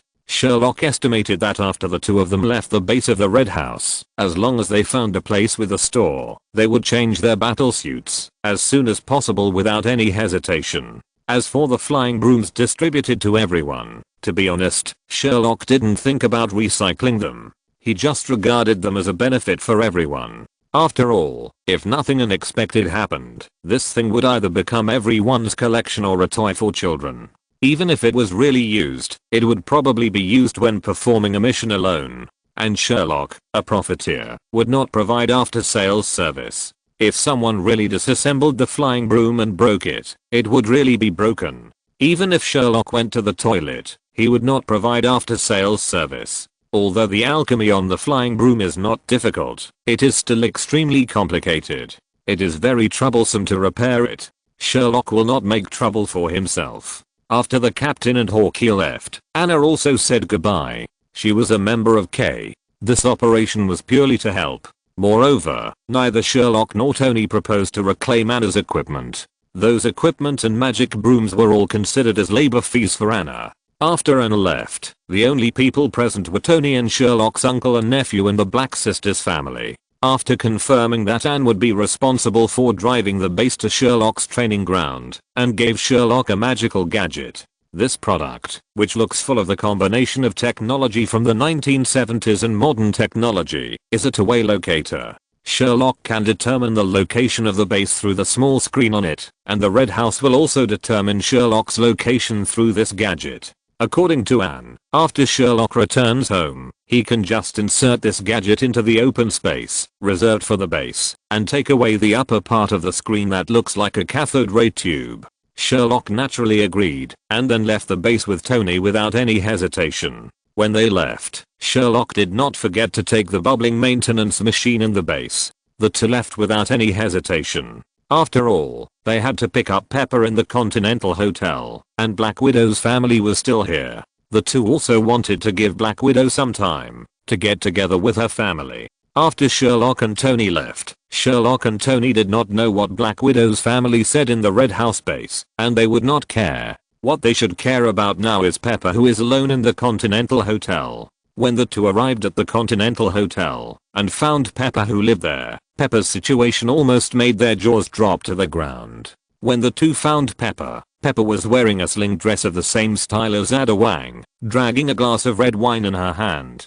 Her exquisite makeup looked like a queen walking out of a story under the light. The change of image is fine. The most important thing is that, after Sherlock and the hotel staff talked, the uncle and nephew knew that Pepper had completed the introductory learning of killers while she was bored in the mainland hotel. In other words, Pepper has learned a lot of knowledge about killers in the past few days. Now, as long as Pepper completes a year of novice training in Sherlock's training ground, Pepper can already be certified and become a qualified rookie killer. Sherlock and Tony's jaws almost dropped to the ground after knowing this, especially Sherlock. For some reason, Sherlock always felt that Tony's married life would be very harmonious in the future. Even the matter of reviving the husband's power is estimated to be difficult to do. After all, the current Pepper is not bad at all except for her poor skills. Killing with one blow and 18 consecutive knives, each knife is a minor injury. It is estimated that even Sherlock will not have the thoroughness of Pepper, who has just finished learning. Chapter 162, Unique Welcome, Part 1. After a whole day of flying, Sherlock finally stood at the door of his own gun shop again. Looking at the familiar door, Sherlock was filled with emotion. This vacation trip was full of twists and turns. He even thought that he could stage a love movie, but somehow the romantic love movie turned into an exciting action movie, and it was an action movie with a spy theme. After thinking for a long time, Sherlock sighed helplessly, temporarily suppressed the desire to give Anna a small gift as revenge, and pushed open the door of his own shop. To Sherlock's surprise, the person sitting at the front desk was not Skye, whom Sherlock was familiar with, but the little girl Mindy. Seeing this scene, Sherlock had a question mark on his forehead and asked his own question. "Hello, Mindy, why are you sitting here? Where is Skye?" Hearing Sherlock's question, the little girl Mindy rolled her eyes unhappily and said to herself, "Skye quit her job and is going to look for her parents, so I have to sit here." After hearing what Mindy said, Sherlock remembered that it was almost the beginning of the TV series Agents of S.H.I.E.L.D. Even if Skye didn't quit her job, it wouldn't be long before Carlson, the head of the novice village, would come to Skye. Sherlock, who knew the whole story, was not surprised at all. He shrugged his shoulders at Mindy, who was sitting listlessly at the cashier counter, and then complained helplessly. "It seems that we need a new cashier. By the way, where are Uncle Price?" After hearing Sherlock's question, Mindy didn't say anything, but raised her head and pointed to the training ground behind with her chin. After getting Mindy's signal, Sherlock also nodded, and then he once again walked towards the door leading to the training ground. However, when Sherlock's hand just touched the door, a very crisp sound of a gun loading sounded behind Sherlock. Sherlock, who had just started an action movie, was extremely familiar with the sound of gun loading. He immediately rolled over and hid behind the cabinet next to him. After a while, Sherlock didn't hear the gunshot, so he stuck his head out to observe with some confusion. It would be fine if he didn't look, but when he saw it, Sherlock was almost furious. The reason was very simple. The person who loaded the gun was none other than the little girl Mindy, who was sitting at the cashier counter. Mindy was holding a pink Glock in her hand, sitting calmly behind the cashier counter, looking at Sherlock with a smile. The muzzle of the gun was pointed at the door leading to the training ground from time to time, while Mindy's little hand was happily swinging. Sherlock's trigeminal nerve began to hurt when he saw this scene, and for a moment he didn't know how to deal with the situation in front of him. After a while, Mindy seemed to have had enough fun, so she put the pink Glock in her hand on the table, lowered her head, and continued to read the comic in her hand, and said to Sherlock without raising her head, "You have to wear protective gear and helmets when you go to the training ground. This is a new rule of the training ground. It applies to everyone. If you have any objections, you can go and talk to Uncle Price." After listening to the little girl's words, Sherlock, who had sneaked out, dared not have any objections. He could only smile and say, "No objection, no objection." As he said this, he quickly took out a complete set of protective gear and helmets from his library and put them on. Seeing that he had put on all the equipment, Mindy did not say anything else. Sherlock breathed a sigh of relief and put his hand on the door again. Seeing that it was quiet behind him this time, without any sound, Sherlock breathed a sigh of relief and pushed open the door to the training ground. But what Sherlock didn't know was that after he walked into the door, the moment the door closed, Mindy took out a walkie-talkie from under the cash register and spoke quietly into the walkie-talkie. "Attention all units, the target has put on the equipment. The target has put on the equipment and is heading to the predetermined position. Heading to the predetermined position." After saying that, Mindy threw the walkie-talkie on the table, took out her own pink armor from under the table, and put it on herself, took out her own pink axe from under the table, and rushed to the training ground. After locking the door of the store in a hurry, Sherlock, who entered the gate of the training ground, didn't know why he always felt that there was a dangerous signal always surrounding his heart, but no matter how Sherlock observed the surrounding environment, he didn't find the source of this sense of crisis. The training ground is still the same training ground. Although the trainees are not the same as the first batch, the training method has not changed at all. The roar full of hormones resounded over the training ground as always. Everything is familiar to Sherlock until Sherlock saw Lorna. Sherlock could never have imagined that after seeing Lorna, what greeted him was not a loving hug from the little girl, but a merciless volley of bullets. The trainees present at the training also did not expect that the supervisor, who usually looked fierce and ferocious, would be so fierce and shoot at people with a gun. Sherlock was stunned by Lorna's behavior. Fortunately, Sherlock's reaction was fast. He dodged Lorna's attack with a flash. When he was about to turn around and run back, he saw Mindy holding an axe and shooting at him. At this moment, Sherlock was so scared that he found a direction and started to run without hesitation. The trainees present could never have imagined that such a shocking scene would be seen on such an ordinary day of training. Although the two little girls who were responsible for supervising looked fierce and ferocious, the trainees present were all killing gods, so they were naturally not afraid of the two little girls. Some people even disdained the supervisor of the two little girls. But now they know how wrong they were. Look at that little girl with golden hair, holding a pink axe, and she actually shot out a feeling of a Soviet political commissar charging on the battlefield of World War II. The whole person has a tragic and mad feeling. Anyway, everyone present will feel a little scared if they put themselves in the opposite side of Mindy. Facing such a charge, it is estimated that they can only end up with regret. Look at the little girl with green hair again. Although that guy is not as crazy as the little girl with golden hair named Mindy, no one can stop this guy from shooting the rifle in his hand as a laser gun. Obviously, they are all 5.56 caliber ammunition. Why does she seem to have no recoil when she shoots? The lack of recoil alone is outrageous enough. Do you want to see what the exaggerated firing rate is? It's really like a laser gun that can't be concealed, right? If you're listening to this novel on a channel other than Fanfic World, it means they downloaded and uploaded it without effort. We cordially invite you to visit our channel, Mundo Fanfic Novelos. There you'll find the original version of this story and you can explore many other novels of various genres. We're waiting for you to immerse yourself in a world of incredible novels. Chapter 163, Unique Welcome, Part 2. In contrast, the mysterious young boss is also a wonderful person. Facing the crazy output of the two little girls, the young man was able to deal with the two little girls for so long, by using only flash bombs and smoke bombs. And he is still alive and kicking, and doesn't look injured at all. He is also a wonderful person. However, only his family knows the suffering of his family. Sherlock can be said to have a deep understanding of the meaning of this sentence. In just a short time, Sherlock has changed almost 6 bulletproof vests. Fortunately, the ammunition used by these two little girls is not full power armor piercing bullets, but the cheapest reduced charge bullets without armor piercing ability, so he can jump around for so long. And because he ran away secretly, Sherlock was embarrassed to fight back, and could only passively hide with flash bombs and smoke bombs. Therefore, it can be said that he was beaten up.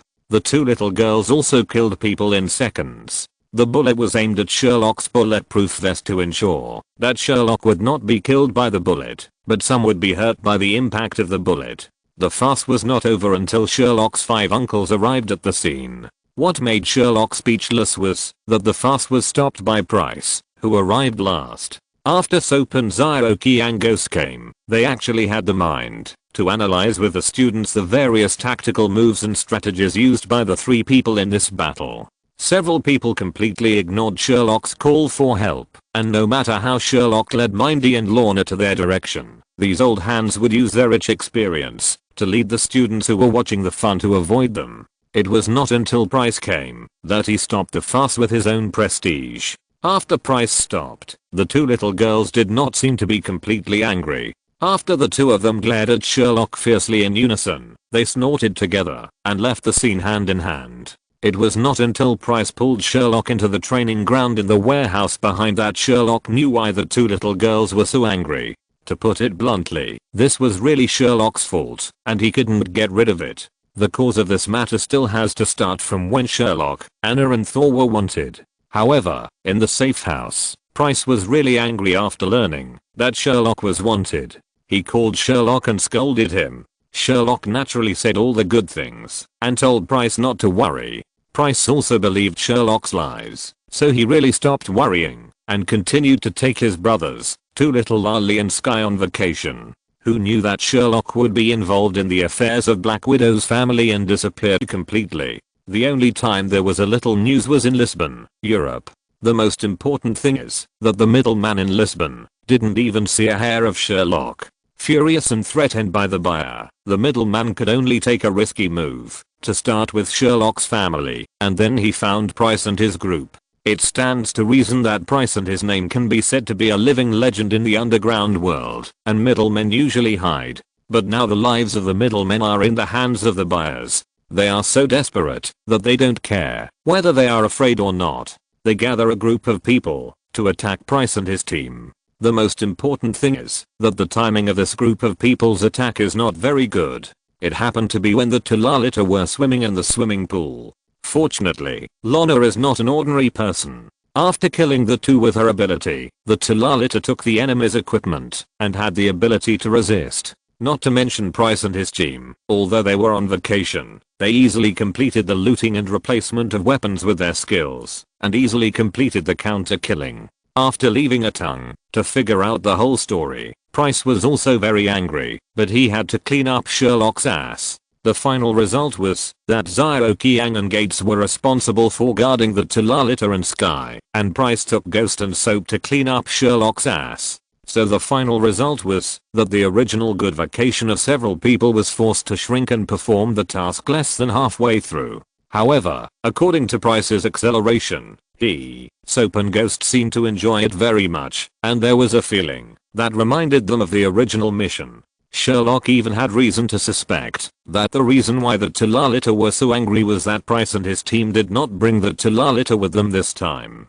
Of course, Sherlock's conjecture must not be said, otherwise it is difficult to guarantee whether Price will take up a gun and teach him a lesson like the Talalita. And to be honest, Sherlock was also very aggrieved about this matter. After all, he could be said to have participated in the whole process with his real name this time.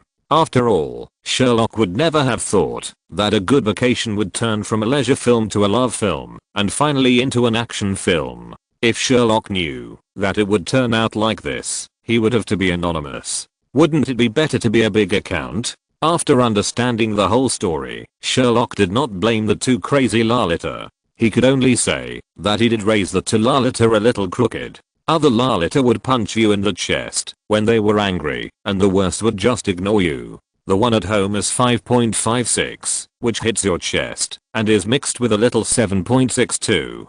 Fortunately, there is a thing called bulletproof vest in this world, otherwise no one can withstand the anger of these two lollies. Sherlock smiled awkwardly and told Price about his experience. To be honest, when Price heard that his own pigs could finally dig cabbages, he could hardly hold back the smile on his face. But when Sherlock saw what happened later, Price was almost furious. The good cabbage was gone just like that. It's gone, so it's gone. After Sherlock talked about how he built a floating tower base and recruited all the Black Widows in the Red House, Price could no longer hold back. He knocked Sherlock down with a punch. When Sherlock woke up again, he found that he was tied up with a lot of soft stab-proof suits, so dense that it can be said that except for his head, he was covered by stab-proof suits. What made Sherlock feel most uncomfortable was that he was hanging upside down in the air at this moment, just like a sandbag. Wait, sandbag? With Sherlock's efforts, he finally turned around and saw the situation at the gate clearly. At this time, Sherlock's 5 uncles grinned and snapped their fingers and walked towards Sherlock with brass knuckles. The two lollies, Lorna and Mindy, leaned against the door with a smile, each holding a bag of potato chips, looking like they were eating melons online. Looking at the 5 uncles who were gradually approaching, and the gradually perverted expressions on their faces, Sherlock once again recalled the fear of being dominated by his uncles. No, don't. Let me go. Don't come over. You are abusing me. Crush the belt. Chapter 164. Base in place. In the end, Sherlock still couldn't dodge the beating, although it didn't hurt that much. But even though it didn't hurt, it was still uncomfortable enough. Although Sherlock was wrapped in a thick soft stab-proof suit, which well protected Sherlock from getting hurt, it couldn't guarantee that the impact of Sherlock's uncles hitting him would be well absorbed. That feeling was really strange. If you say it hurts, it really doesn't hurt, but it feels like someone hits him hard in the stomach. In addition, Sherlock was hanging upside down in the air, and the 5 uncles formed a circle, and each of them punched Sherlock directly to experience what a pendulum is. Well, it was really hanging up and hitting. Anyway, the final result was that Sherlock was beaten up by his 5 uncles and almost vomited bile. But Sherlock really learned his lesson. Although Sherlock didn't know why he was beaten, he was not in a hurry at all. After all, Sherlock knew Price's character too well. If you have done something good, you will be rewarded. If you have done something wrong, you will definitely be punished. However, after the punishment, you will generally be told where you have done something wrong. As for whether Price and the other 5 felt guilty for doing this to Sherlock, you are overthinking it. As the ceiling of the ordinary people's world, when they were on duty, the 5 of them did countless dirty and tiring work. How could they feel guilty? With the mentality that, as long as they were not dead or disabled, if you ask, it was to help Sherlock make up for the prisoner of war training that he had been trying to avoid during training. After the 5 people had vented their anger, Price let Sherlock go and began to tell Sherlock why he punished him. In fact, it is very simple to say, balance. The main reason why Sherlock's training ground can thrive among all kinds of forces that can cover the entire criminal law is actually balance. Price and his team are strong enough and their number is small enough. This form creates a strange balance. It is not worth punishing Price and his team. Moreover, if one of the 5 people escapes, the organization that took action and the mastermind behind it will face the endless pursuit of the ordinary people's ceiling. And the most important thing is that the 5 of Price really have something, at least within the scope of ordinary people. They really have something. Even exaggerated, if there is a terrain advantage, any of Sherlock's 5 uncles can kill Hawkeye alone. The most important thing is that in this training camp, Price and his team are really teaching things. As long as you have enough funds, they can even help you enjoy the feeling of being protected by the Navy SEALs when you go out. All kinds of coincidences or miracles, together, have created Sherlock's underground training base, which can be said to be the largest in North America. But now Sherlock's Black Widow has obviously broken this balance. Although not every so-called Black Widow has the skills of Black Widow, it is undeniable that, even if it is a degraded version of Black Widow, enough number can produce qualitative changes, and can also make those forces afraid. Once a fragile trust is really broken, then Sherlock's training ground stall may be a trivial matter, and it may be easy to be retaliated. Of course, all this is based on the premise that this group of people do not know the relationship between Sherlock and the Avengers. Otherwise, once the Avengers take action, it will be another story. However, this matter is not without room for maneuver. Thanks to the perverted old Otto Kudrekov's surly character, although the Red House has great power, it is extremely low-key. It can be said that except for the Avengers and the Red House itself, the people who know about the power of the Red House can be counted on one hand, and there are definitely no clients of Sherlock's training ground among these people. The reason for punishing Sherlock is just to make Sherlock remember it, and not pick up everything. Sherlock can only pout about this. Sherlock can be said to be not interested in these twists and turns. Sherlock suspects that the main reason why Price and others want to punish him is to retaliate against him for ruining their air vacation. But Sherlock doesn't have the courage to verify his conjecture, otherwise Price, who is really embarrassed, might find a reason to punish him. When he was training, Sherlock rejected the prisoner of war training in every possible way, and now he will not give Price and others a reason to complete the training that he escaped with great difficulty. However, since Sherlock had already decided that the matter of taking over the Red House could not be changed, Price would not say much. After talking to Sherlock about the pros and cons, he excitedly called to recruit people. As for who to recruit? Nonsense. Who else could he recruit, except the engineering team? That is to say, Sherlock's place is large enough. When expanding, Price and his team had already bought the surrounding land, so it was not that there was no place to put the base that Sherlock brought back. And to be honest, Price and his team were also very interested in the floating base in the Red House. After all, no boy can really resist the temptation of a mechanical giant, right? So even though Price and his team said that Sherlock was not thoughtful, in fact, none of them were slow to recruit people. In just a few days, a piece of land was leveled out, and there were even scaffolding and mesh cloth piled around it. Soap even said that, as long as the base landed, the entire base could be covered tightly with scaffolding in one night. Sherlock asked out of curiosity.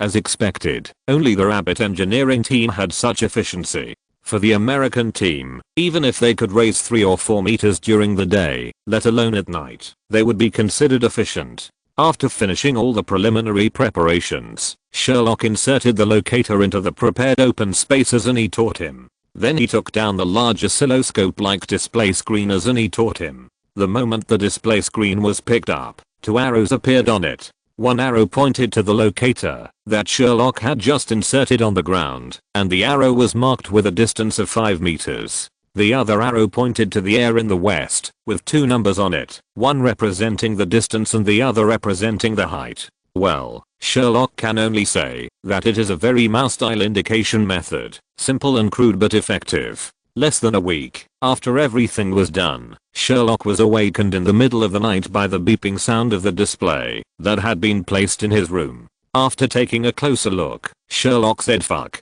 and pulled his uncles out of bed. The reason was simple. The number on the arrow representing the base had turned to 0, and only the number representing the height was still decreasing. This month, we are at the base of the Red House. Chapter 165, Things on the Training Ground. The next morning, the trainees were surprised to find that there was a building behind the training ground, covered by scaffolding and engineering mesh. Everyone was discussing what that thing was. Some said it was a new dormitory, some said it was a new training ground, but no one doubted why a building had appeared overnight. Because the bright men of China Railway 14th Bureau on the mesh told everyone who built it. You can doubt the strength of the rabbit, but you can never doubt the speed of the rabbit's infrastructure. This creed is an unchanging iron law in any world. Of course, apart from the unknown building, the trainees present were also surprised to find that there were many more beautiful young ladies in the training ground.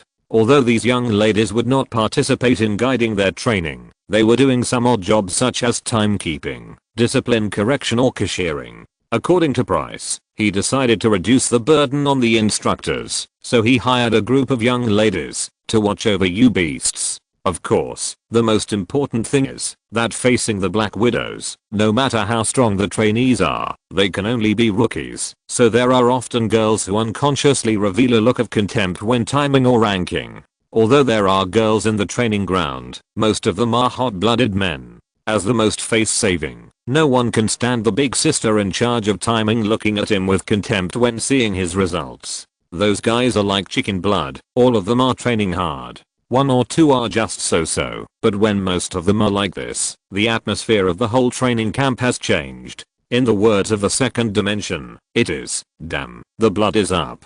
Of course, not everyone likes this group of beautiful big sisters. The most typical example is the Talalita in Sherlock's house. Looking at the group of animals with boiling blood on the training ground, Lorna and Mindy have begun to curse. When they supervised the training of these animals, the bullets were shot at their feet, but they didn't see these animals fighting so hard. Which big sister can do it with just a look now? Mindy and Lorna were extremely sad, especially since every one of those big sisters could suppress the two little girls in terms of body shape. The two looked down at their wealthy airports, and then looked at the beautiful less-shaped figures of the big sisters.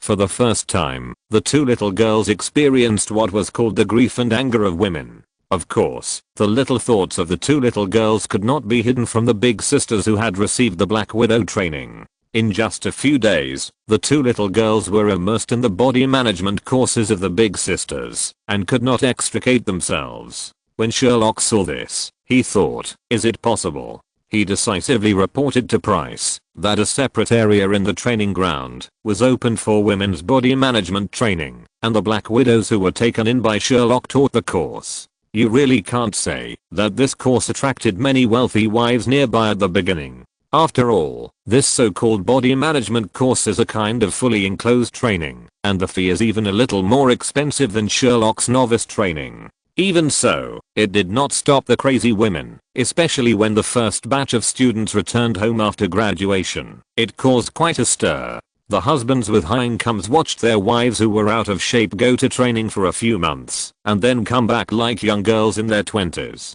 They were so happy that some even added a few heirs to themselves. Under this wave of marketing, Sherlock's training ground can be said to have truly achieved the goal of killing both men and women. Even driven by the group of rich women, many wealthy men wanted to send their sons to the training camp for some experience. After all, according to their wives, the group of vigorous young men in the training ground next to them were much better than their fat sons. Although the group of wealthy men spent a lot of money, Sherlock, who knew the characteristics of his own training ground, finally reluctantly rejected the proposal of the group of wealthy men. It was impossible not to refuse. Price and his men didn't want to lead those rich second generations who didn't know the world. If Sherlock really recruited those rich second generations, within a month, all of them would be beaten up by Price and his men, and go home to hug their parents' thighs and cry that they abused me. One is survival, the other is playing around. Sherlock is not stupid enough to really ruin his future to cater to the ideas of those rich people. Of course, apart from these business matters, the thing that gives Sherlock the most headache is the sister of the Black Wife. I don't know what's wrong with this girl. Since the base landed, she has been with Sherlock almost 24 hours a day. Sherlock was speechless and couldn't even get rid of her. The reason why Anne followed Sherlock like this is also very simple: curiosity. After all, Anne has been constantly witnessing Sherlock's magic since she met Sherlock. The strange potions, the mysterious four-dimensional pocket, and the relationship with the elusive wizard, each of which is enough for Anne to be curious for a long time. After all, in the Red House, there is no good entertainment except intelligence. Now that she has gotten rid of the control of the Red House, Anne is like a little girl who is curious about everything. She likes to fiddle with everything she sees, not to mention the mysterious Sherlock. When dealing with the Red House, Annie still maintained restraint despite the pressure from the Red House. Now that there is no pressure from the Red House, Annie can be said to have decisively let herself go. Fortunately, Annie is not without problems. After a whole week of being followed like a pervert, Annie finally received a courier from Black Widow's mother. The courier contains the antidote to release Black Widow's control. So even if Annie is reluctant, she can only embark on the journey to find those Black Widows who are still under control. Little did she know that after Annie left, Sherlock could be said to be relieved. After all, in Sherlock's opinion, Anne's behavior is indeed a bit perverted. Sherlock has found cameras in his room more than once. If Sherlock hadn't threatened to call Black Widow with a phone, Annie probably wouldn't have given up her surveillance plan at all. But fortunately, the final result was good. After a long talk with Annie, Sherlock realized that Annie was just curious about her potion or something, and even curious about how Sherlock made it. Sherlock was speechless after knowing the truth, and directly gave Anne several bottles of tranquilizer and 2 bottles of white moss to drink for fun, and Anne relaxed her surveillance of Sherlock a little. Fortunately, Anne finally left Sherlock's training base. If Anne continued like this, it is estimated that Sherlock would go crazy first, or Sherlock would call Black Widow, and then the sisters would fight. Chapter 166, Tony's Journey to Social Death 1. After Anne left, Sherlock suddenly became idle. His 2 little girls were immersed in their elder sister's lessons, and had no intention to care about Sherlock's humiliation. Sherlock didn't dare to be humiliated in front of his 5 uncles. Sherlock felt so empty all of a sudden. Both training grounds were on track and Sherlock didn't need to worry about anything.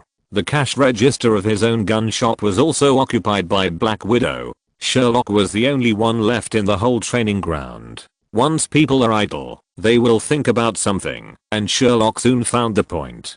Damn it, Tony hasn't contacted me for a long time. You know, Tony's personality is not much different from Sherlock's. The 2 can be said to be like-minded. When they are bored, they will never let go of the opportunity to be humiliated, and Tony's main target of humiliation is Sherlock. Now it has been almost 2 weeks. It stands to reason that Tony should definitely call him to be humiliated, but the magical thing is that Tony is quiet, as if Tony has forgotten Sherlock. Sherlock was determined not to tolerate this. After all, Sherlock and Tony were a pair of bitches. Since Tony didn't want to be a bitch, Sherlock would have to take action. Moreover, Sherlock had a serious matter to find Tony. You know, the maintenance machine that leaked gas for 800 miles was still in Sherlock's library and kept talking nonsense. Sherlock had already thought about changing this thing into an integrated machine for gun maintenance and sales, and placed it in the gun training range. I dare not say anything else, but the group of rookies who had just entered the shooting range dared not write down the dirty words it said, otherwise they would definitely be banned from the book. As a result, they either blushed and had their blood boiling, or they simply covered their faces and cried because of the blow. From then on, there was one more good person in the world. Either way, it was a result that Sherlock could accept. Besides, the 2 lollies usually didn't go to the shooting range. Everything was perfect. As for whether someone would develop some strange habits, Sherlock didn't consider it at all. If someone dared to do something strange to his burning machine, don't blame Sherlock for letting him feel the joy of 380 V. But if you want to transform this machine, you still need Tony's help. After all, Sherlock, a magic player, is still a little bit bitchy about his hands-on ability. With a reason, Sherlock jumped into his car without hesitation and rushed all the way to Tony's villa. After half an hour's drive, Sherlock stopped at the gate of Tony's villa. But to Sherlock's surprise, no matter how he called, Jarvis seemed to be frozen and ignored Sherlock. There must be something wrong with the abnormal situation. Sherlock took out his wand without hesitation and shot an arrow a hole, directly passing Jarvis and opening the door of the villa. Then he held the wand and carefully touched the inside of the villa. The whole villa was empty. Not to mention the enemy, Sherlock didn't even find a moving person. However, Sherlock finally found Tony, the owner of the villa, in the master bedroom of the villa. However, Sherlock was really shocked when he saw Tony. The reason was very simple. When Sherlock entered the master bedroom, Tony was lying on the bed with his butt sticking out. To be honest, when Sherlock saw Tony in this posture, he couldn't help laughing. Seeing Sherlock almost leaning against the wall with laughter, Tony's expression of despair on his face became more serious. He rolled his eyes at Sherlock with a dark face and said to Jarvis, "Okay, Jarvis, restore it to its original state. Anyway, everyone has seen it. Jarvis is worthy of being Tony's artificial intelligence." He didn't show any mercy. While restoring the operation of the villa, he complained to Tony, "Okay sir, the villa has been restored to operation. Sir, one more thing. I told you a long time ago that it is not reliable to pretend to be away from home." After hearing Jarvis's accurate complaints, Sherlock laughed even louder. After a while, Sherlock looked at Tony with a mean face and said to him, "Ahem, you are indeed a world famous playboy, Tony. You are so good at playing." After saying that, Sherlock ignored Tony's resentful expression and laughed even more arrogantly. However, before Sherlock could laugh a few times, he was hit hard on the back of his head, interrupting his laughter. The person who hit him was none other than Pepper.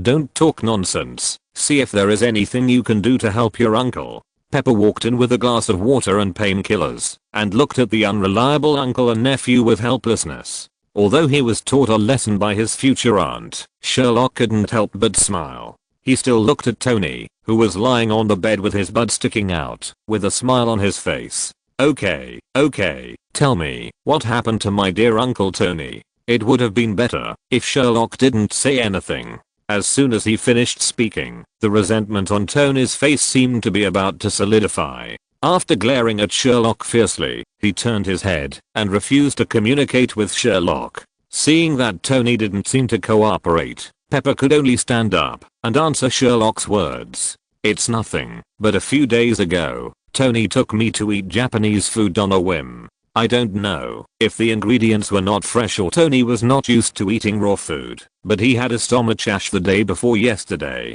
You know your uncle's personality. Sometimes he is particularly arrogant, and this time is no exception. I wanted to ask him to take some medicine, but he said that he could clean his stomach and refused to take medicine, and then it happened yesterday, and he was still busy modifying that magical suitcase. You know, he doesn't care about anything else when he is busy, so the result turned out like this." Jarvis scanned Tony and said it was a perineal abscess. "I have never heard of this disease. See if you have any potion that can treat it and quickly give some to Tony." It would have been better if Pepper didn't say anything. After that, Sherlock couldn't control his laughter anymore and rolled on the ground laughing.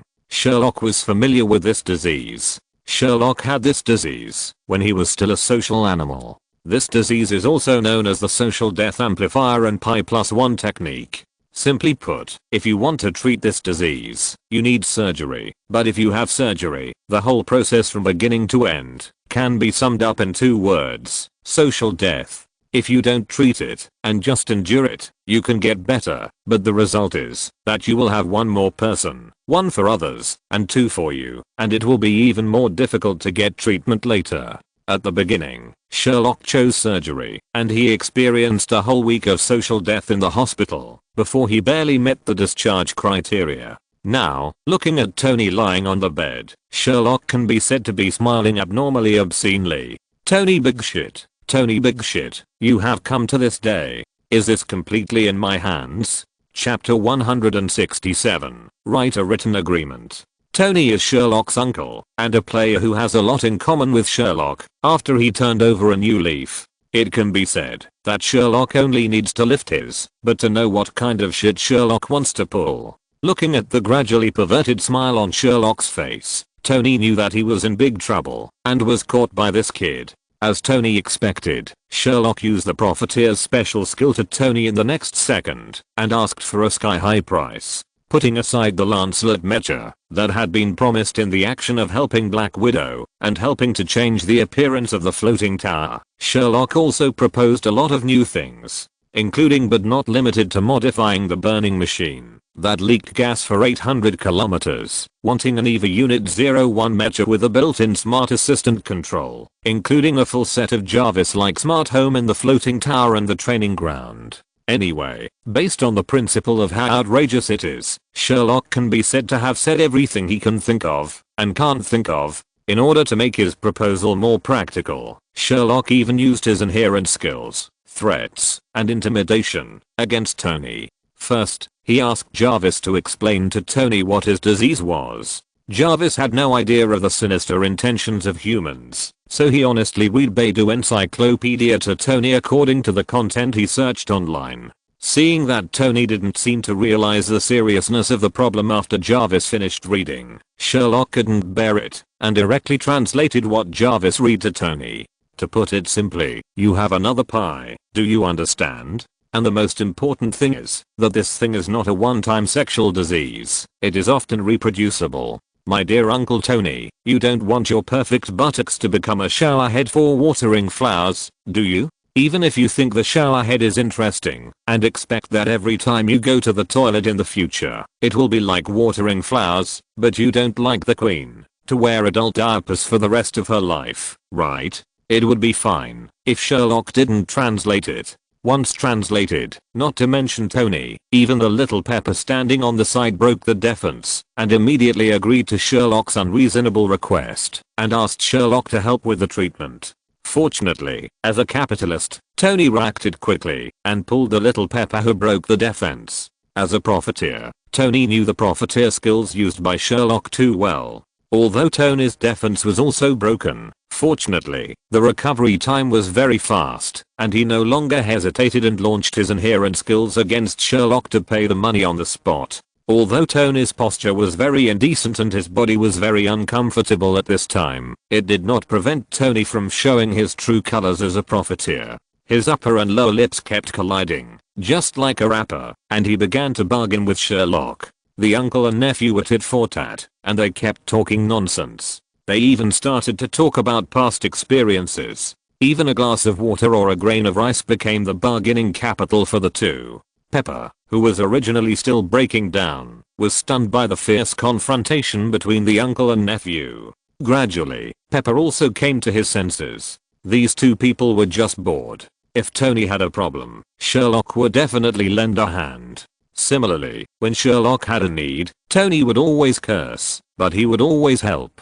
This wave of the two people was a pure childish game for boys, which was basically the same as the father of your roommate in the dormitory. After figuring it out, Pepper was no longer anxious. She calmly found an empty seat in the room and sat down elegantly. She even had the mind to take a cup of coffee and drink it elegantly. You are still talking. Tony is indeed a player born of profiteers. Although Tony has become a playboy after Pepper met him, you have to know that Tony was the CEO of Stark Group before that. Before Pepper, Tony himself couldn't count how many business talks and negotiations he participated in, so his negotiation skills were naturally incomparable. Pepper really learned something new from the negotiation debate between Tony and Sherlock. To be honest, if the current environment was not right, Pepper would even want to take out a notebook to take notes after calming down. Sherlock can maintain his ability to negotiate with big capitalists like Tony. On the one hand, it can be said that he is gifted, and on the other hand, he should thank the aunt in the vegetable market in his previous life. After all, in essence, the so-called business negotiation is the same as bargaining in the vegetable market. In this regard, Sherlock can be said to be experienced. The two of them had a long conversation, and it can be said that they had stripped each other of everything. They were spitting and talking nonsense. Fortunately, the result was good, and the two finally reached a consensus. As long as Sherlock could help find the treatment potion, Tony would help Sherlock transform the burning machine, and give Sherlock a life-size EVA Unit 01 with a built-in intelligent program. If Sherlock could take out the potion to cure Tony, Tony would agree to Sherlock's other two conditions, but these two conditions must not be illegal, must not violate Tony's bottom line, and must not be too outrageous. Seeing that the two seemed to have reached a consensus, Pepper put down the coffee in her hand, as if waiting for Sherlock to make a move. But what Pepper didn't expect was that Sherlock and Tony were obviously much more dog-like than Pepper. The next second, after reaching an agreement, the two did not start treatment at all, but signed a document. Just like that, under the confused gaze of Pepper, Sherlock and Tony, the two funny uncles and nephews, seriously drafted 2 copies of the document and began to sign and seal it with a sense of ceremony. After everything was completed, Sherlock put away his copy of the document, looked at it repeatedly for a while, and then put it into the library with satisfaction. Then he took out a huge 4-page book that was as thick as the Code of Hammurabi. The name of the book was clearly written on the book: Summary of World Magic Potions and Production Methods, Revised Edition. Seeing that Sherlock took out this book that could really kill people at once, not to mention Pepper, even Tony was stunned for a moment, and even Tony couldn't help but complain. I always thought that what you said to Carlson about why you could make potions was nonsense, but I didn't expect it to be true. In response to Tony's complaints, Sherlock just rolled his eyes helplessly, but didn't explain anything. Sherlock would not tell Tony that he was indeed talking nonsense at the beginning. The reason why this magical book existed was that I found it when I was bored and wandering around the library in the Middle East. It can only be said that empiricism kills people. At the beginning, Sherlock only thought about the notes of those protagonists. Who would have thought that there was such a magical book in the library? Chapter 168, Hospitalization. Tony and Pepper almost watched Sherlock confidently take out the huge book that could kill people and start looking for it. As Sherlock searched, the expression on Sherlock's face began to become gradually solemn and then gradually began to panic. In the end, he was even panicked, taking out countless books that Tony had never seen before and constantly looking through them, as if he had encountered a Chinese medicine doctor who was treating a difficult disease. After a while, Sherlock stopped his movements, took a deep breath with a calm face, and then turned to look at Tony, who was still lying on the bed with his butt sticking up, and said calmly, "One good news, one bad news. Which one do you want to hear first?" After listening to Sherlock's words, Tony, who was originally in a balanced state of mind, swallowed a mouthful of saliva nervously, and then said carefully, "What is the good news?" After hearing Tony's words, Sherlock answered Tony's question calmly. "The good news is that you don't have to pay the subsequent terms on the receipt." After hearing Sherlock's words, Tony and Pepper's mouths twitched, and Tony asked with a pale face, "What about the bad news?" After hearing Tony's question, it was Sherlock's turn to twitch his mouth, and then he answered Tony's question. "I'm sorry, it seems that your disease can only be treated with Muggle methods, that is, ordinary people's methods, that is, surgery. People who can do magic will never get this disease." It would have been better if Sherlock didn't say it. After he finished speaking, Tony's defense was completely broken. He opened his mouth and cursed to express his refusal. "Impossible. Absolutely impossible. I'm Iron Man. I will never let anyone touch my delicate butt. Anyone. Oh. FXXK. It hurts." However, Tony's resistance was suppressed by the pain in his butt before it started for long. The main reason was that Tony was a little excited just now, and his movements were a little big. The pain from his anus made Tony, who had just stood up, fall down instantly. Seeing Tony's excitement, Pepper sighed helplessly, sat down beside Tony, held Tony's hand, and said gently, "No, Tony, put aside the armor. You are just an ordinary person. You will get sick, sad, happy, and excited, so promise me, go to the treatment obediently, okay?" After hearing Pepper's words, Tony, who was originally emotional, gradually calmed down, looked at Pepper beside him, and then looked at Sherlock, who was standing not far away with a calm face, and made a final struggle. "Smelly boy, do you really have no way? Magic? Potions? Anything is fine." Hearing Tony's question, Sherlock shook his head helplessly and explained to Tony, "The main cause of this disease is actually very simple. It is caused by unclean anus or bad stomach. Wizards usually don't have these two problems. Let's talk about bad stomach first. Under normal circumstances, in the early stage of bad stomach, wizards may directly treat it through potions.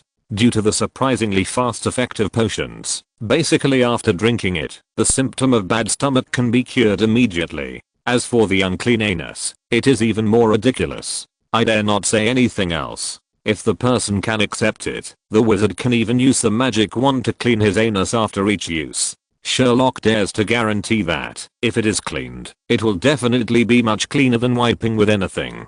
The only thing that needs to be overcome may be his own psychology. After all, it always feels weird if this thing is not wiped. Under these premises, the only anus disease that wizards have to face is hemorrhoids. After all, this disease is the price of human upright walking, and most wizards are a group of otakus who have to sit in the laboratory all day. So based on the above situation, the wizard's medicine for treating hemorrhoids can be said to be developed to perfection. Oral medicine can permanently solve the hidden dangers, but Tony's anus disease, basically no one will suffer from it. After hearing Sherlock's explanation, Tony fell silent for a rare time. The two looked at each other, and for a moment they didn't know what to say. Silence, just like Cambridge tonight. In the end, Tony was sent to the hospital by Pepper. As a former patient, Sherlock naturally knew the process of this operation.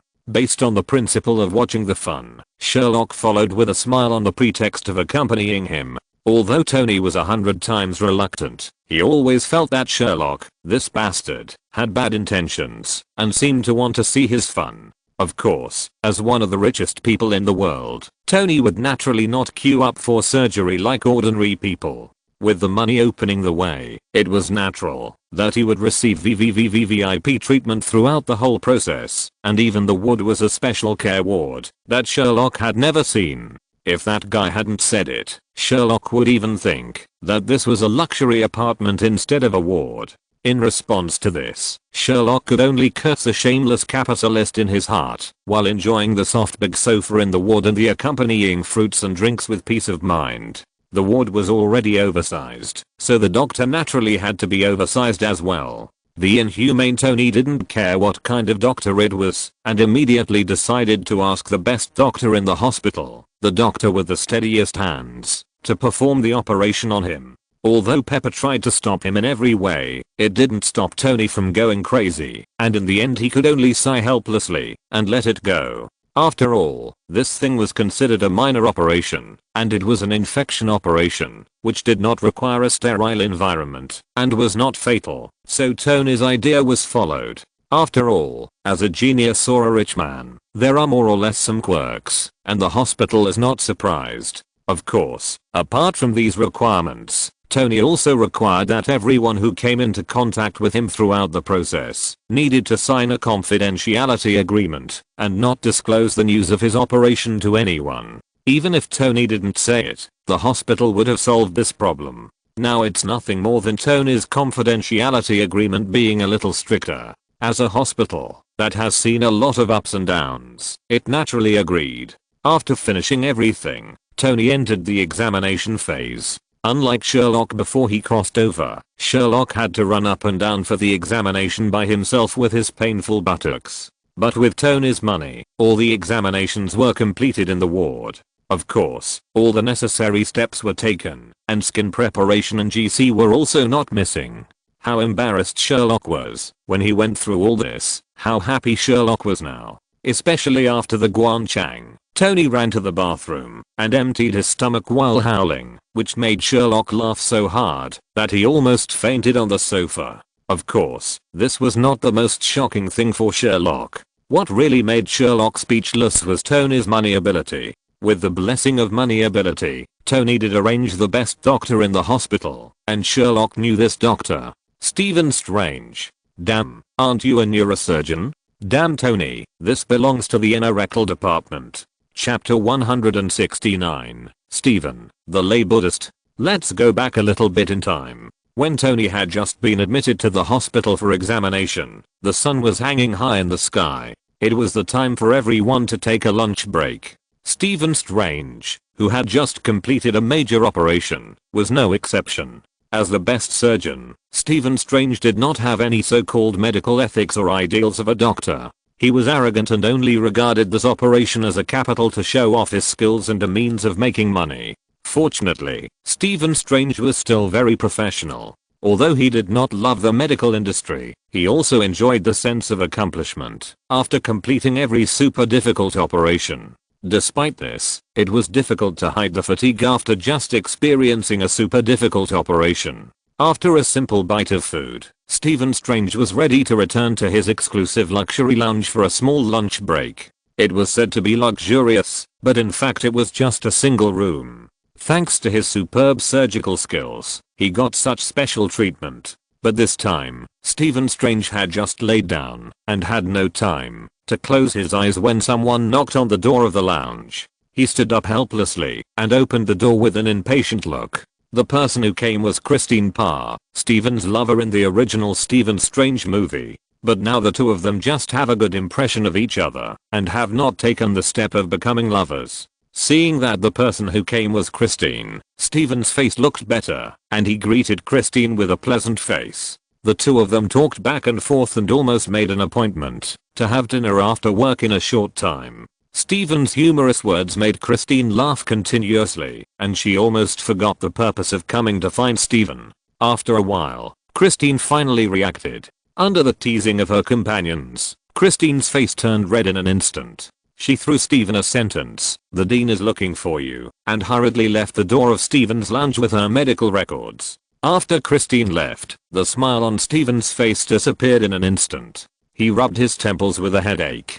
To be honest, Stephen was still troubled by the fact that his dean disturbed his lunch break. After all, he had a very difficult operation in the afternoon that he had to perform personally. Now he really didn't want to waste time arguing with the dean, even though our dean treated Stephen as well as his own son. But Stephen still knew that all this was based on his superb surgical skills. Otherwise, the dean, who was always picky, would never give him such a great privilege. Even this independent lounge, that was considered luxurious in the entire hospital. With a helpless sigh, Stephen finally put on his white coat and walked towards the dean's office. After all, he was still in the hospital.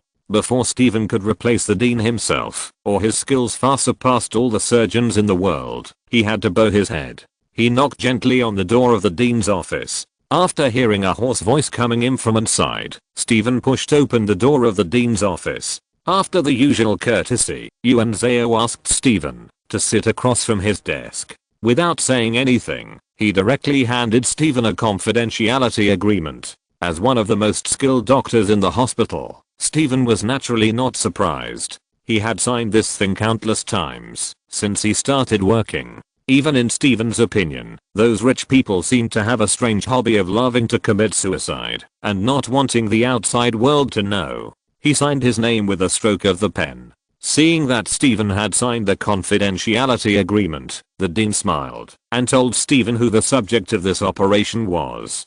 To be honest, when Stephen knew that the subject was the boss of Stark Group, Iron Man Tony Stark, he was really excited. It's not that Stephen is a star chaser. Stephen has no interest in those fighting superheroes, but he is still very interested in operating on these celebrities. The reason is simple. Resume. In Stephen's opinion, the more times these celebrities and bigwigs ask him to perform surgery, the more likely he is to cross the class and truly step into the upper circle he has longed for with his own skills. And Iron Man Tony Stark is undoubtedly the top existence in the upper circle, both as Iron Man and as Tony Stark himself. But all of Stephen's beautiful fantasies disappeared after he knew what surgery he was going to do, and he even felt angry about being played.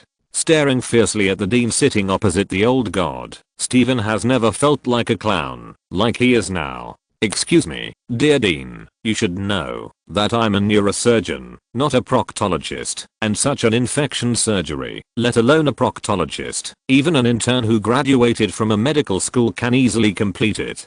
Compared with this, it can be said to be a child's play. I think I should be more concerned about the surgery in the afternoon." As he spoke, Stephen stood up and tidied his clothes. It seemed that he had no interest in the conversation that followed. After he finished speaking, he turned around and was about to leave. Facing Stephen's anger, the dean looked like he was used to it. He didn't even react when Stephen scolded him. Just when Stephen's hand was on the door of the office, the dean's calm voice came from behind Stephen. 500,000. What? The huge number made Stephen stunned for a moment. He turned around and looked at the dean, who was sitting behind the desk with some confusion. Seeing Stephen stop, the dean's originally calm face put on a smile and continued. Mr. Stark asked the surgeon with the steadiest hands to perform surgery on him. The reward is $500,000. The first person I thought of was you, Stephen. No one has a steadier hand than you. After hearing the dean's words, Stephen stood at the door of the office and took a deep breath. Then he looked at the dean, who was still sitting behind the desk, and said slowly, "But this is just an infection surgery. A surgery that is so small that it can't be any smaller. It doesn't even need stitches." Facing Stephen's words, the dean raised his eyebrows slightly before continuing. "So, you refuse?" Hearing the dean's question, Stephen was silent for a while, and then he answered with gritted teeth. "No, I mean, it costs more. If you're listening to this novel on a channel other than Fanfic World, it means they downloaded and uploaded it without effort. We cordially invite you to visit our channel, Mundo Fanfic Novelos. There you'll find the original version of this story, and you can explore many other novels of various genres. We're waiting for you to immerse yourself in a world of incredible novels. Chapter 170, Tony's Journey to Social Death 2. God knows how Spartan Sherlock's expression was when he saw Stephen's horse face, which was barely covered by the mask, coming out of the operating room. Not to mention Sherlock, even Stephen, who had been through many battles, felt very strange, especially when Pepper came up to him nervously and asked if the operation was successful. After seeing Stephen come out, Sherlock clearly saw a trace of confusion in the eyes of the future Doctor Strange, but fortunately Stephen reacted quickly, and the confused expression flashed by, and the next second he put on a professional smile and said to Pepper, "The operation was successful. Don't worry, ma'am. Mr. Stark will come out later, and when Mr. Stark wakes up, the attending doctor and I will go to the ward to explain the follow-up." After that, he took off his mask and left in a hurry. That's right, Stephen Strange, the future Sorcerer Supreme, for a short time, the legendary negotiator, the famous Doctor Strange in the multiverse, the only human with 3 eyes on Earth, chose to compromise in the face of money.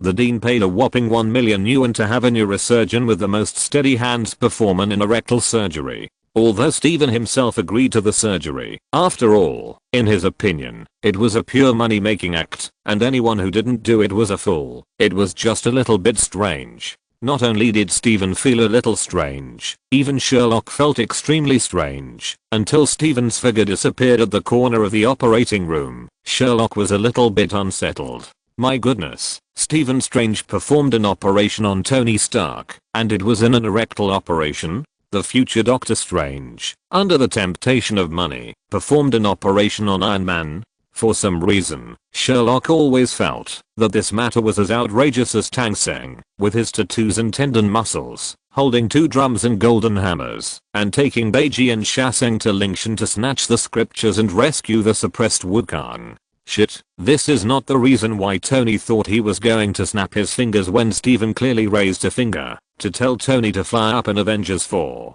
Damn, according to this plot, it might be true. I can't say anything else. After the operation, Sherlock is even sure that the two will not say a word, even if they meet in Avengers. No wonder there is a misunderstanding between the two. Sherlock seems to have found the highlight. Stephen, who is already in the lounge, feels even more outrageous. He has the habit of reviewing his surgical experience after every operation when no one is around. This time is no exception. The only difference is that the last time someone put a complete butt in front of him was when he was in medical school. But this time is different. Stephen, who is used to extremely difficult neurosurgery, is facing such a simple operation for the first time. It is also the first time, after graduating from medical school, that he faces a but that is defenseless against him. The most important thing is that the owner of this but is the legendary Iron Man Tony Stark. Because of the high money and low work, Stephen even felt guilty and gave Tony a small operation for free. At this time, Sherlock and Stephen, the future Doctor Strange, who were both in the hospital building, had unprecedented unity of thought because of this operation, to the extent that they had to sit up and curse, "No, he is sick," when they were lying in bed in the middle of the night. Of course, Sherlock's wild thoughts were quickly cut off by the door of the operating room that opened. It can only be said that it is good to have money. Sherlock still remembers that when he was woken up after the operation, the pain that hit the top of his head made Sherlock almost howl all the way from the operating room to the ward. Even the doctor who anesthetized Sherlock was scared in the end. The little girl cried and apologized to Sherlock in the back, which made Sherlock, who woke up, extremely embarrassed. But with Tony's money paving the way, Tony did not experience such a thing at all. He slept like a dead pig after coming out of the operating room and even snored with satisfaction. After pushing Tony to the ward and waiting for a while, Tony woke up slowly. With the help of the pain pump, Tony didn't feel anything at all, which made Sherlock, who had been waiting for a long time, extremely disappointed. Pepper hurriedly said goodbye after seeing Tony wake up, leaving Sherlock as a caregiver. After all, Stark Group is such a big company, it is a blessing for Pepper to accompany Tony to complete the operation. After Pepper left, Tony and Sherlock relaxed a lot. Sherlock did not reject the work of accompanying. After all, compared with the ward where Sherlock lived in his previous life, Tony's ward can be said to be a luxurious presidential suite. After the two of them had a mouth cannon with each other for a while, Stephen and Tony's attending doctor came to Tony's ward. First, the anesthesiologist checked that Tony's body reactions were all normal, and then began to explain the medical instructions after the operation. Even Stephen explained the follow-up medical instructions for the hemorrhoid surgery that he gave to Tony because of his conscience. Everything was normal, not much different from what Sherlock had experienced before, but after all the doctors had finished their explanations, something unexpected happened. A young girl who looked like she had just started working blushed and took out a glass jar and a document. Inside the glass jar was a small red meatball. Then, under the gaze of everyone, the young girl trembled and handed the document to Tony, who was lying on the bed with a confused look on his face. "Hello, Mr. Stoker, I'm Krista Whitney, an intern at this hospital. I'm sorry that I took the initiative to make a specimen of your hemorrhoids. I'm really sorry, because it looks so perfect, just like it was in a textbook. This document is an authorization document. Could you please sign the authorization? Of course, if you agree, this specimen will be permanently displayed in the medical school with your name on it for teaching purposes. Of course, if you disagree, I will destroy this specimen immediately. I apologize to you again. I'm really sorry. I took the initiative." The girl's face turned paler with each word she spoke. After all, this matter can be said to be a naked crime in the United States. Although the girl was very nervous, as the girl told the story, Sherlock's smile became more and more unbridled, and Tony's face became darker. But Tony couldn't get angry. After all, in Tony's opinion, this girl was at most a medical idiot. Tony was always tolerant of people who were also immersed in technology, and the most important thing was that it was still used for teaching. Although Tony was very angry about the girl's behavior, after taking a few deep breaths, Tony still forced a smile and crossed out the signature clauses and signed his name.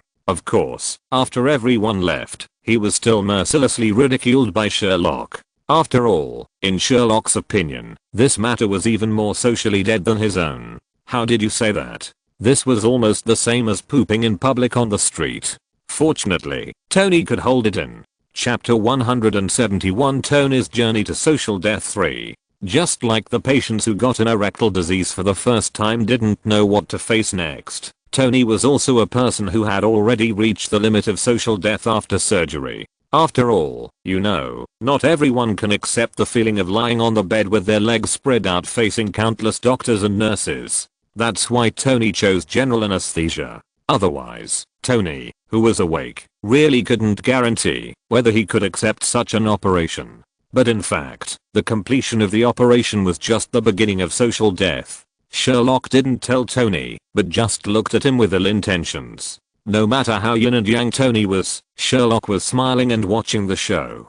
In the end, Tony was still ready to ignore Sherlock, who was not very normal, and sent Sherlock to buy some of his favorite cheeseburgers. Tony's bold idea really shocked Sherlock. After a round of good persuasion, it didn't work, so Sherlock just let it go.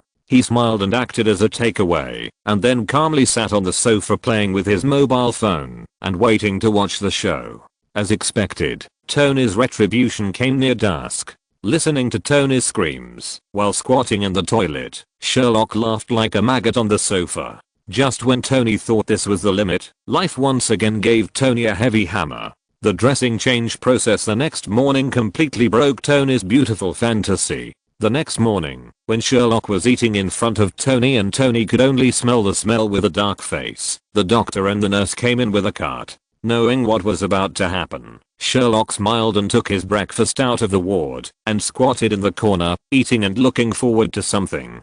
As expected, Tony's screams were heard in the ward after a while.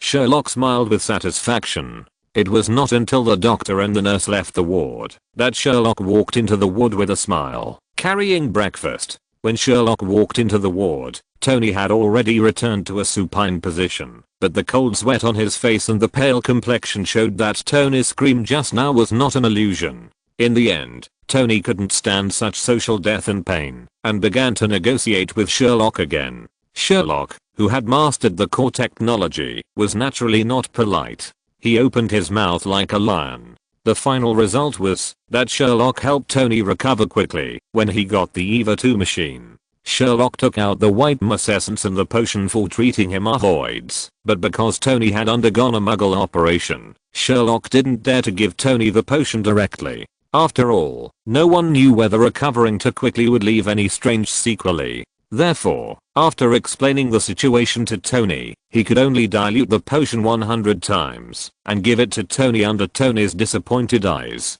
However, even so, according to Sherlock's estimation, it would only take a week for Tony to be like a normal person. This recovery speed can be said to be the best in the world. You should know that when Sherlock underwent the same operation, he could be said to have recovered the fastest in the entire ward, and it took him nearly a month to be completely recovered. Compared with Sherlock's 1 month, Tony has suffered less in this week. After hearing Sherlock's explanation, Tony could only agree to this reluctantly. Of course, even if Tony's recovery speed is like riding a rocket, the dressing change process every morning is still indispensable, which has become Sherlock's regular entertainment project. Apart from these fun things, Sherlock's biggest gain during this time as a carriage may be getting acquainted with Stephen, the future Doctor Strange. It can only be said that Stephen is really not so likable now. There is nothing else in his mind except money, fame, and status. Even the reason he became friends with Sherlock was because of the uncle-nephew relationship between Sherlock and Tony. After discovering this, Sherlock obviously didn't care so much about Stephen, even when Stephen appeared in Tony's ward for the last time. Sherlock kindly reminded Stephen that safety is the most important thing on the road, and driving irregularly will bring tears to family members. Stephen was confused, but he didn't say much, and just thought it was Sherlock's bad taste. He shook his head and left Tony's ward. But what Sherlock could never have imagined was that not long after Stephen left, Sherlock just turned around and saw a familiar bald man sitting next to him. It was the legendary Supreme Sorcerer Ancient One. To be honest, the sudden appearance of Ancient One scared Sherlock, and it was obvious that except Sherlock, no one else could see the figure of Ancient One, and even ignored Sherlock, who was sitting on the sofa with a surprised look on his face. You shouldn't have reminded him. Who knows, if you remind him, you will take over my job in the future instead of Stephen. Ancient One smiled and said the most cruel threat to Sherlock in the calmest tone. After hearing what Ancient One said, Sherlock smiled helplessly and answered Ancient One's words. Don't joke, Master Ancient One. Given Stephen's arrogance, he won't pay attention to my reminders and may even think I'm sick. Ancient One just smiled at Sherlock's defense and didn't say anything else. Seeing that Ancient One didn't continue to speak, Sherlock didn't dare to look at Ancient One anymore. After all, Sherlock was really afraid that this guy would take away his position as the Supreme Sorcerer who worked as 007 all year round. He could only sit next to Ancient One and think about it. Maybe because Ancient One was right next to him at this moment, Sherlock didn't know why he suddenly thought of the image of Ancient One in the comics. To be honest, that image was not much different from Dumbledore. Thinking of this, Sherlock couldn't help but burst out laughing. He turned around and looked at Ancient One. Just one glance, Sherlock was surprised and jumped up. Fuck. It's no wonder Sherlock was surprised and swore, because the bald-headed woman Ancient One had turned into a long-bearded grandfather who looked like Dumbledore and was looking at him with a smile. Seeing that Sherlock seemed to be scared by him, Ancient One showed a look of success on his face and slowly changed back to his original appearance in front of Sherlock. Occasionally, I will go out to play with another identity. You know, as the Supreme Sorcerer, it is sometimes difficult for me to move freely. Looking at the smiling Ancient One, Sherlock felt that his goosebumps were about to fall all over the floor, but he could only respond to Ancient One's words with a smile. Seeing that Sherlock seemed to be scared by him, Ancient One didn't care. After looking at Sherlock, he continued. The future has been changed, Sherlock. Go ahead according to your ideas. After saying that, Ancient One turned into a puff of smoke and disappeared, not caring about Sherlock, who was confused and didn't understand the situation at all. What are you doing standing there, little brat? Tony's voice finally interrupted Sherlock's thoughts. After waving at Tony, Sherlock sat back on the sofa, took out his wand, and began to use magic to browse his memories. It would be fine if he didn't look at it, but once he did, Sherlock quickly found the highlight. Damn, the time gem on Ancient One's chest had been emitting a faint green light since she appeared. Damn, the Riddler and the Time Traveler. Get out of Marvel. Chapter 172 Changes in the Training Ground. With Sherlock's intervention, Tony was as lively as a normal person in just 1 week. This situation really surprised the doctors in the hospital. To be honest, if Tony was not famous, Sherlock had no doubt that the doctors would have done a whole set of slice research on Tony. In order to find out why Tony's recovery speed was so outrageous, Sherlock was not bragging. All the doctors and nurses in the hospital who knew Tony was hospitalized looked at Tony with eyes that seemed to want to eat him. Sherlock even suspected that Tony's hemorrhoid specimen would not last until the hospital was studied and was sliced and studied by these crazy doctors. Tony was even drawn several tubes of blood because of this miracle. Of course, neither Tony nor Sherlock would tell the doctors about the potion. The doctors, who could not find the reason, could only let the two leave. When they left, they even held Tony's hand with tears in their eyes and asked Tony to come back when he was free.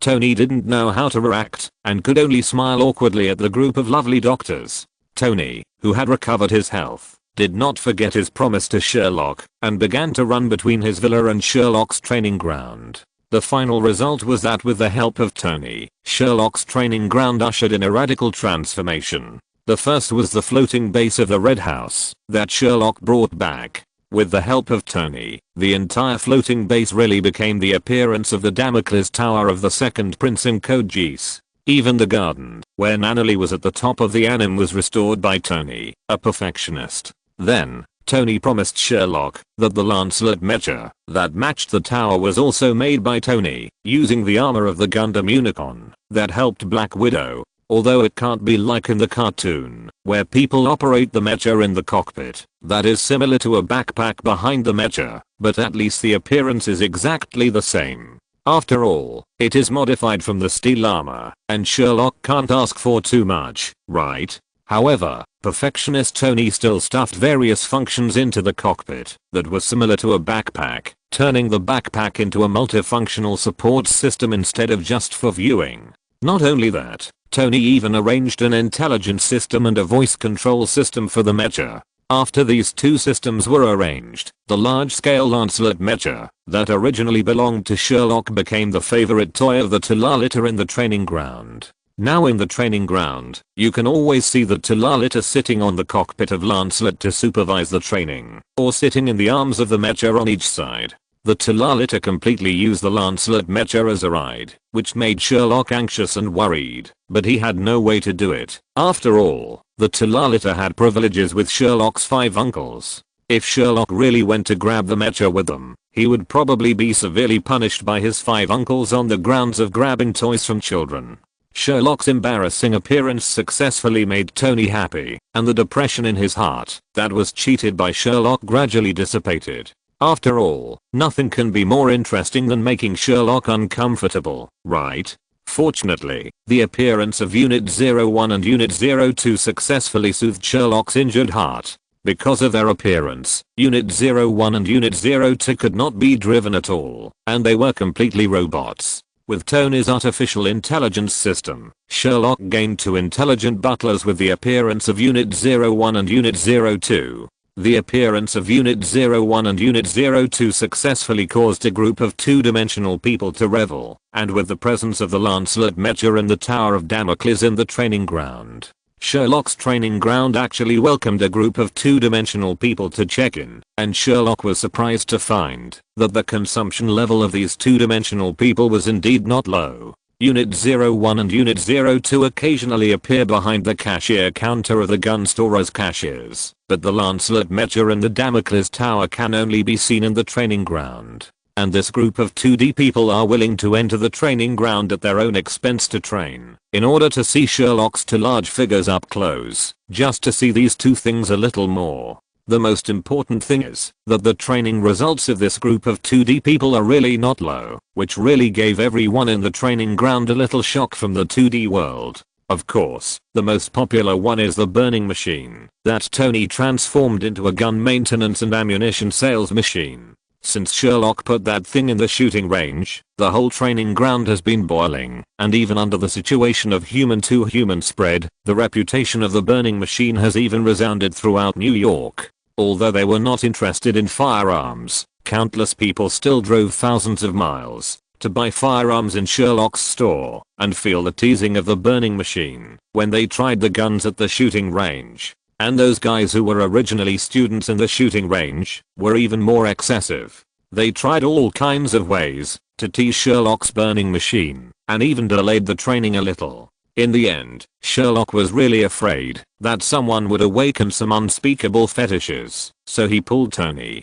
to modify the burning machine again. He added electronic tentacles and 380V electric shock effects, and slightly adjusted the character of the burning machine. Then the style of the students in the training camp at the shooting range changed completely. How to say it? It became full of bitterness. The original burning machine was just burning, but after the 2 people completed the debugging, it actually began to develop in the direction of bitterness. Combined with the electronic tentacles and electric shock effects, the whole burning machine looked quite like a queen. Seeing the shooting range inexplicably tilting towards the direction of SESE, Sherlock once again wanted to pull Tony to modify the burning machine. But before Sherlock and Tony could start, they were unanimously opposed by all the students in the training ground. Later, some pilgrims and passers-by joined in and formed a vending machine protection alliance. It was to prevent the SESE machine from being killed by Sherlock and Tony, which made the 2 of them look at each other in dismay, as if they were some unforgivable people.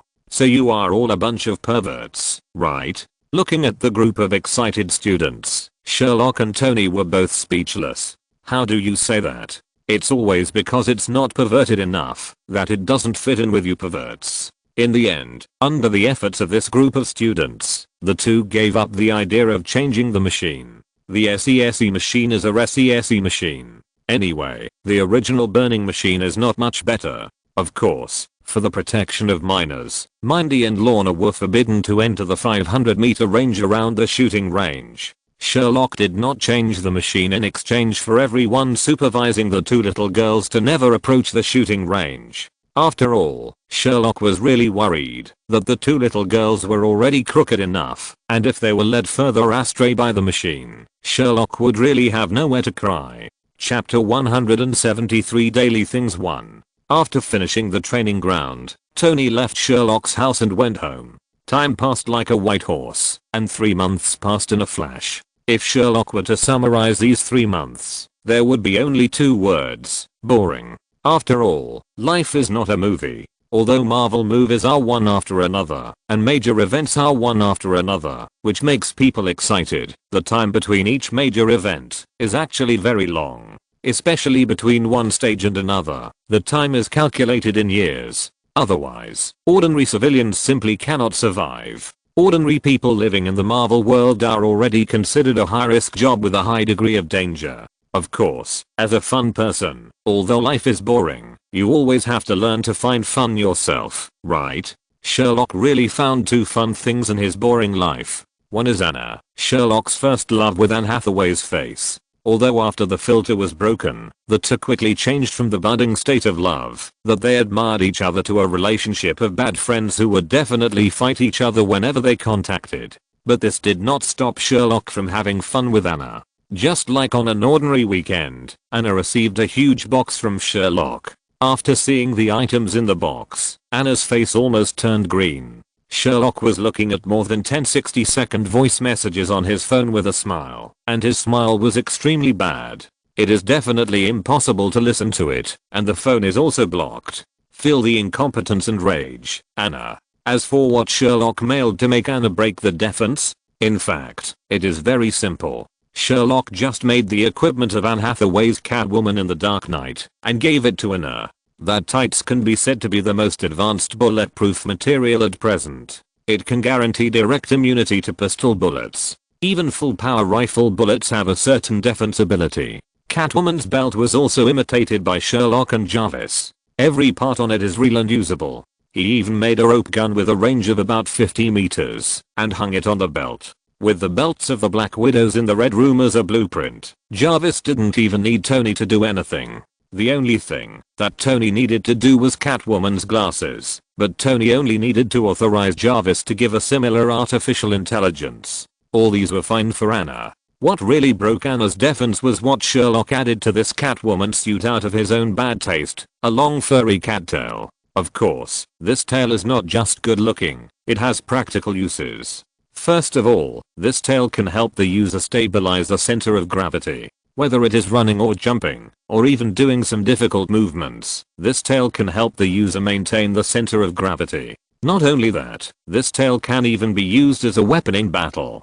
Putting aside the fact that the tail itself is as flexible as a tentacle, the internal skeleton composed of all metal alone is destined to have a very good attack power. It is precisely because this thing is so easy to use that Anna broke the defense. If you wear this whole set of Catwoman's battlesuit, you will always feel extremely ashamed, as if you are playing some special play. In addition, due to Sherlock's unknown bad taste, the design of this battlesuit is so tight that, even if Anna has 1 pound more flesh, it is difficult to wear it. But if you say you don't want to wear it, this thing is the best equipment in the whole K. No, there should be nothing more reliable than this battlesuit in the whole K. Even in the higher level shield, this thing is a scarce item. Under such entanglement, it is no wonder that Anna broke through the defense and bombarded Sherlock's mobile phone. But in Sherlock's case, the more Anna broke the defense, the happier Sherlock laughed. Yes, it is such a bad taste, such a bad taste.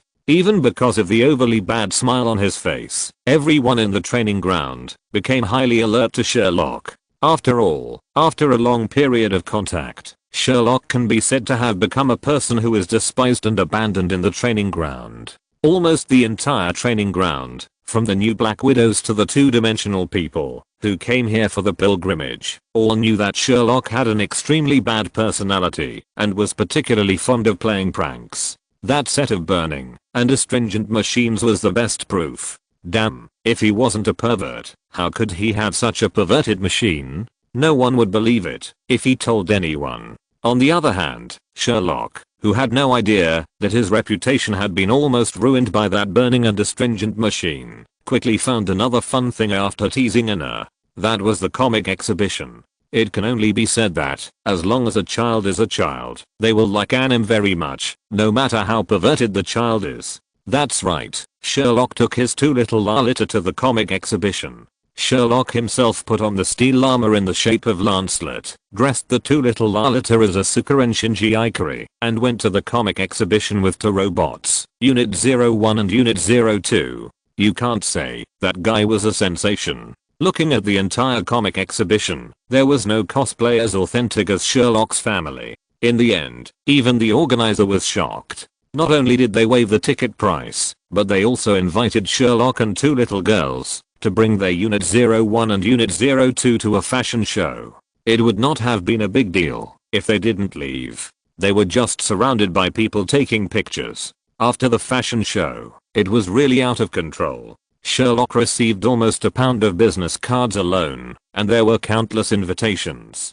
There was even a scout who wanted to sign Sherlock and the little girl. Especially when several people wanted to leave, Sherlock put down the power wheel of Lancelot, and Unit 01 and Unit 02 each picked up their own pilots, which caused a huge sensation. It made the other cosplayers in the comic exhibition almost numb. My goodness, we are all cosplayers, how can you be a regular soldier? It was not until the three of them got on the car that they all breathed a sigh of relief. Wow, Sherlock finally experienced what it was like to be treated like a protagonist.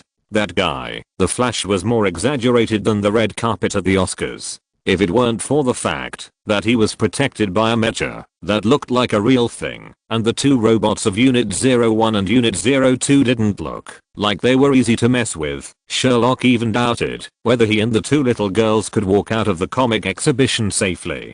That guy was like a wolf and a tiger, it was really not just an adjective. Chapter 174 Daily Things 2. Comic exhibitions are not held every day, not to mention that the trip to the comic exhibition was enough to make the Lolita and Sherlock PTSD. Life will eventually return to the ordinary. Of course, although life has returned to the ordinary, it does not mean that Sherlock will not have fun. After ruining the activities that can be participated in, he will ruin his own training ground. Life has also begun to slowly become regular. Usually, bully the two Lolita, then be reported, and then be chased and beaten by the Black Widows. After the Black Widows are beaten, they will be despised by the five uncles. It is really boring to run to the Continental Hotel to take some tasks. Speaking of this, I have to mention the service of the Continental Hotel. The operation of the entire Continental Hotel relies on the intelligence team, killers, support team, scavengers, and logistics department. These 5 parts support the operation of the Continental Hotel. Usually, after receiving the mission target, the intelligence team will go out and start investigating the target's intelligence, and then the killer team and the support team will be in parallel. If the killer who accepted the task feels that there are too many people and he is not sure, he can hire people from the support team to give himself firepower and operational support. If you have to describe it, the work of the support team may be the work of the group of old men sitting in the car or shooting snipers in the movie. As for the remaining 2 departments, it is just as the literal meaning. One is responsible for cleaning up the mess, and the other is responsible for logistics support. Because Sherlock has a special code in the system of the Continental Hotel, it is impossible for Sherlock to accept the dangerous assassin missions that charge forward independently. But the support team without any danger is different. Sherlock can almost pick it at will. Although the reward of the support team is pitifully small, Sherlock is just looking for fun. What else does he want? There is a good thing in the world that can watch exciting killer action scenes for free, and there is basically no danger, and you can make money. What else do you want?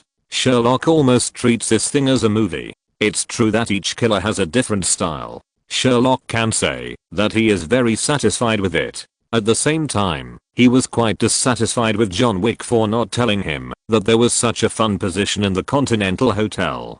It was not until later, when he was chatting with the front desk, that Sherlock realized that he had wronged John Wick. This great man has never used the so-called support group. He just accepts the mission with great skills and courage, then gets the intelligence, then kills in, then contacts the scavenger, and then gets the reward. The whole set of small processes is very smooth, and there is no place to get stuck. So it is really understandable that he didn't know that there was a support group in the mainland hotel. Sherlock, who knew the reason, was also full of black lines on his forehead. It turned out that the reason why he found this good position was because the master he found was too powerful. It can only be said that the legend is worthy of being a legend. No player who has made a name for himself is a fool. Of course, apart from these small stories of adjusting life, Sherlock has also tried to make things happen. But without exception, they all failed. Let's talk about Tony first. Since he returned from Sherlock's training ground, this guy has become obsessed with his career. Every time Sherlock calls, he is either attending a meeting, or busy making armor, or flying around the world to complete Iron Man's work. The only time Sherlock was able to catch Tony himself were when Tony drove his 6*6 pickup truck to deliver gold to Sherlock after completing the deal with S.H.I.E.L.D. And each time his condition was worse than the last time. Sherlock also persuaded Tony, but he didn't know if he had any psychological trauma from the last bad surgery. Every time he mentioned words like doctor, Tony would find a chance to fool him. Out of helplessness, Sherlock could only give Tony a few bottles of life and death water and a few bottles of joy potion, at least so that Tony could sleep and stay in a good mood, although this was only a temporary solution. Of course, in addition to Tony, Thor and Jane Sherlock also called, and the two welcomed Sherlock to come and play. But after knowing the location of the two, Sherlock lost the idea of looking for them. The two were still on Earth, and at this moment Thor was taking Jane to see the aurora in the polar regions. What was Sherlock doing?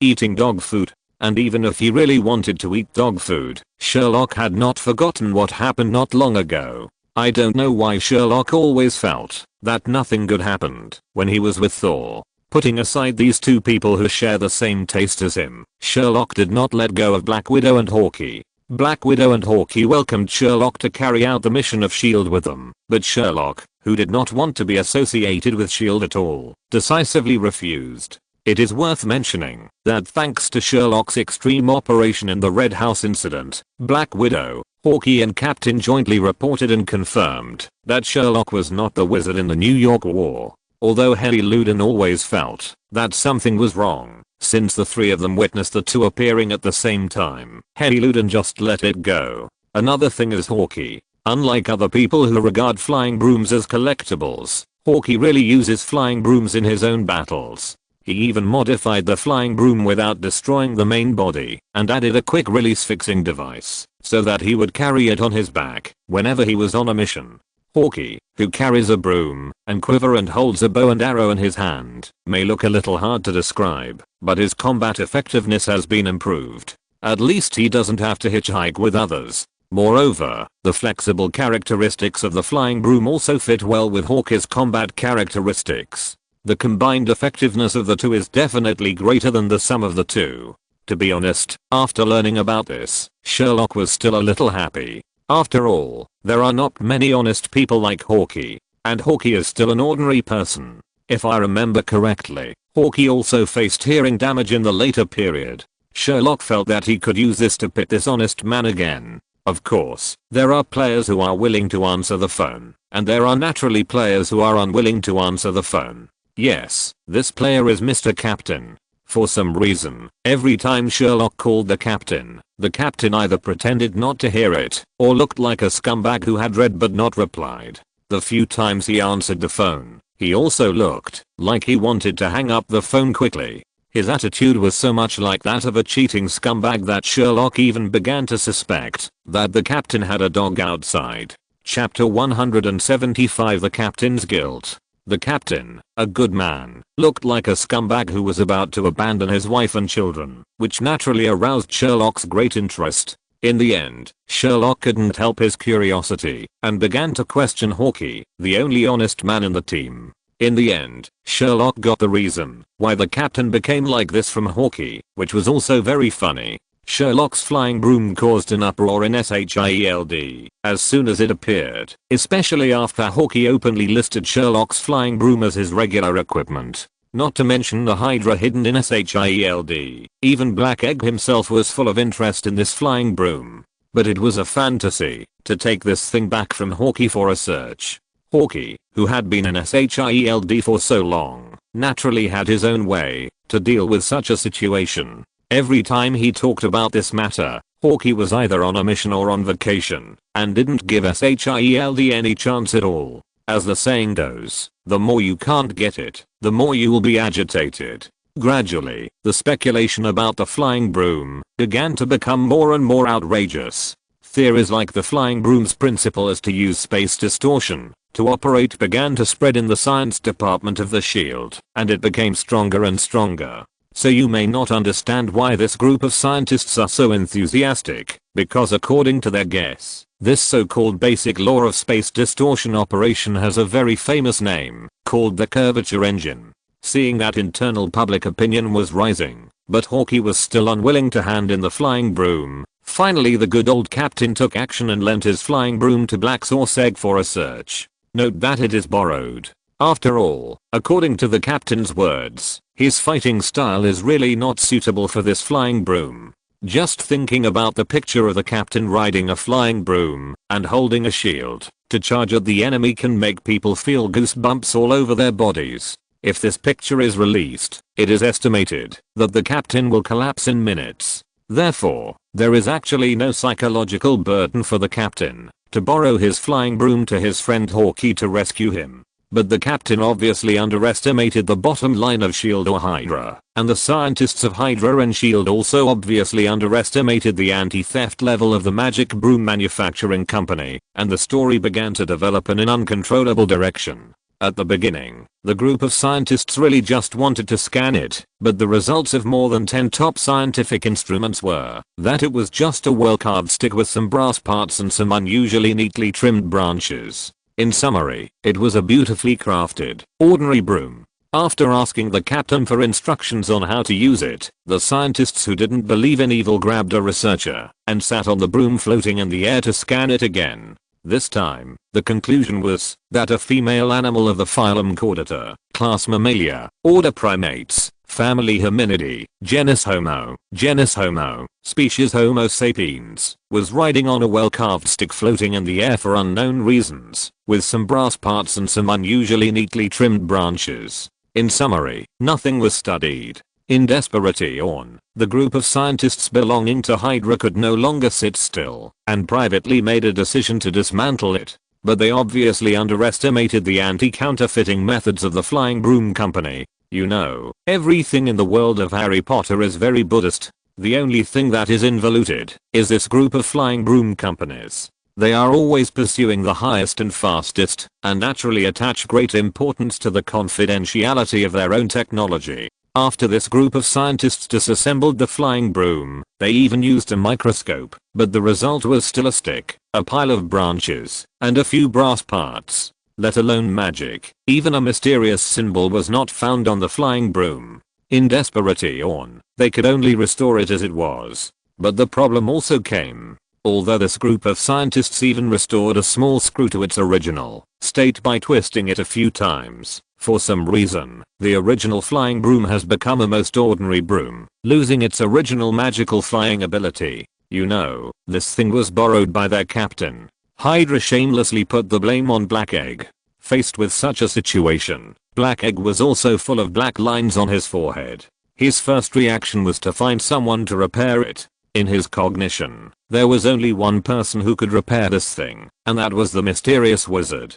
And there were only two people who could contact the wizard. One was the naughty child Sherlock, and the other was Iron Man Tony. Black Egg went to Iron Man without hesitation. But who knew that, after explaining the purpose, Tony just twisted his mouth and brought out the tricks that Sherlock had said at the Black Widow's mother's house. Black Egg was stunned by what Dumbledore, Grindelwald, Hermione and her two useless men, and the village-level terrorist with green light everywhere. In order to make Black Egg believe, he even called Sherlock. When Sherlock heard it, he thought he saw a living ghost. There are still people coming to accept the trick. He even gave the name of Voldemort directly without any shame. Sherlock seemed to be the type who only cared about killing and not burying. He would forget about it after fooling around, but Harry Loudon could not forget it. Harry Loudon was also very angry. After all, wizards were too mysterious. This time, it was rare to know information about wizards. The entire S.H.I.E.L.D. began to operate at full capacity. In less than a week, more than 3,000 Dumbledores, more than 2,000 Grindelwalds, and more than 5,000 Hermiones were found in the world. However, there were only about 200 people who met the requirements of the old man Dumbledores and Grindelwalds, and only about 1,000 people who met the requirements of the composite little girl Hermione.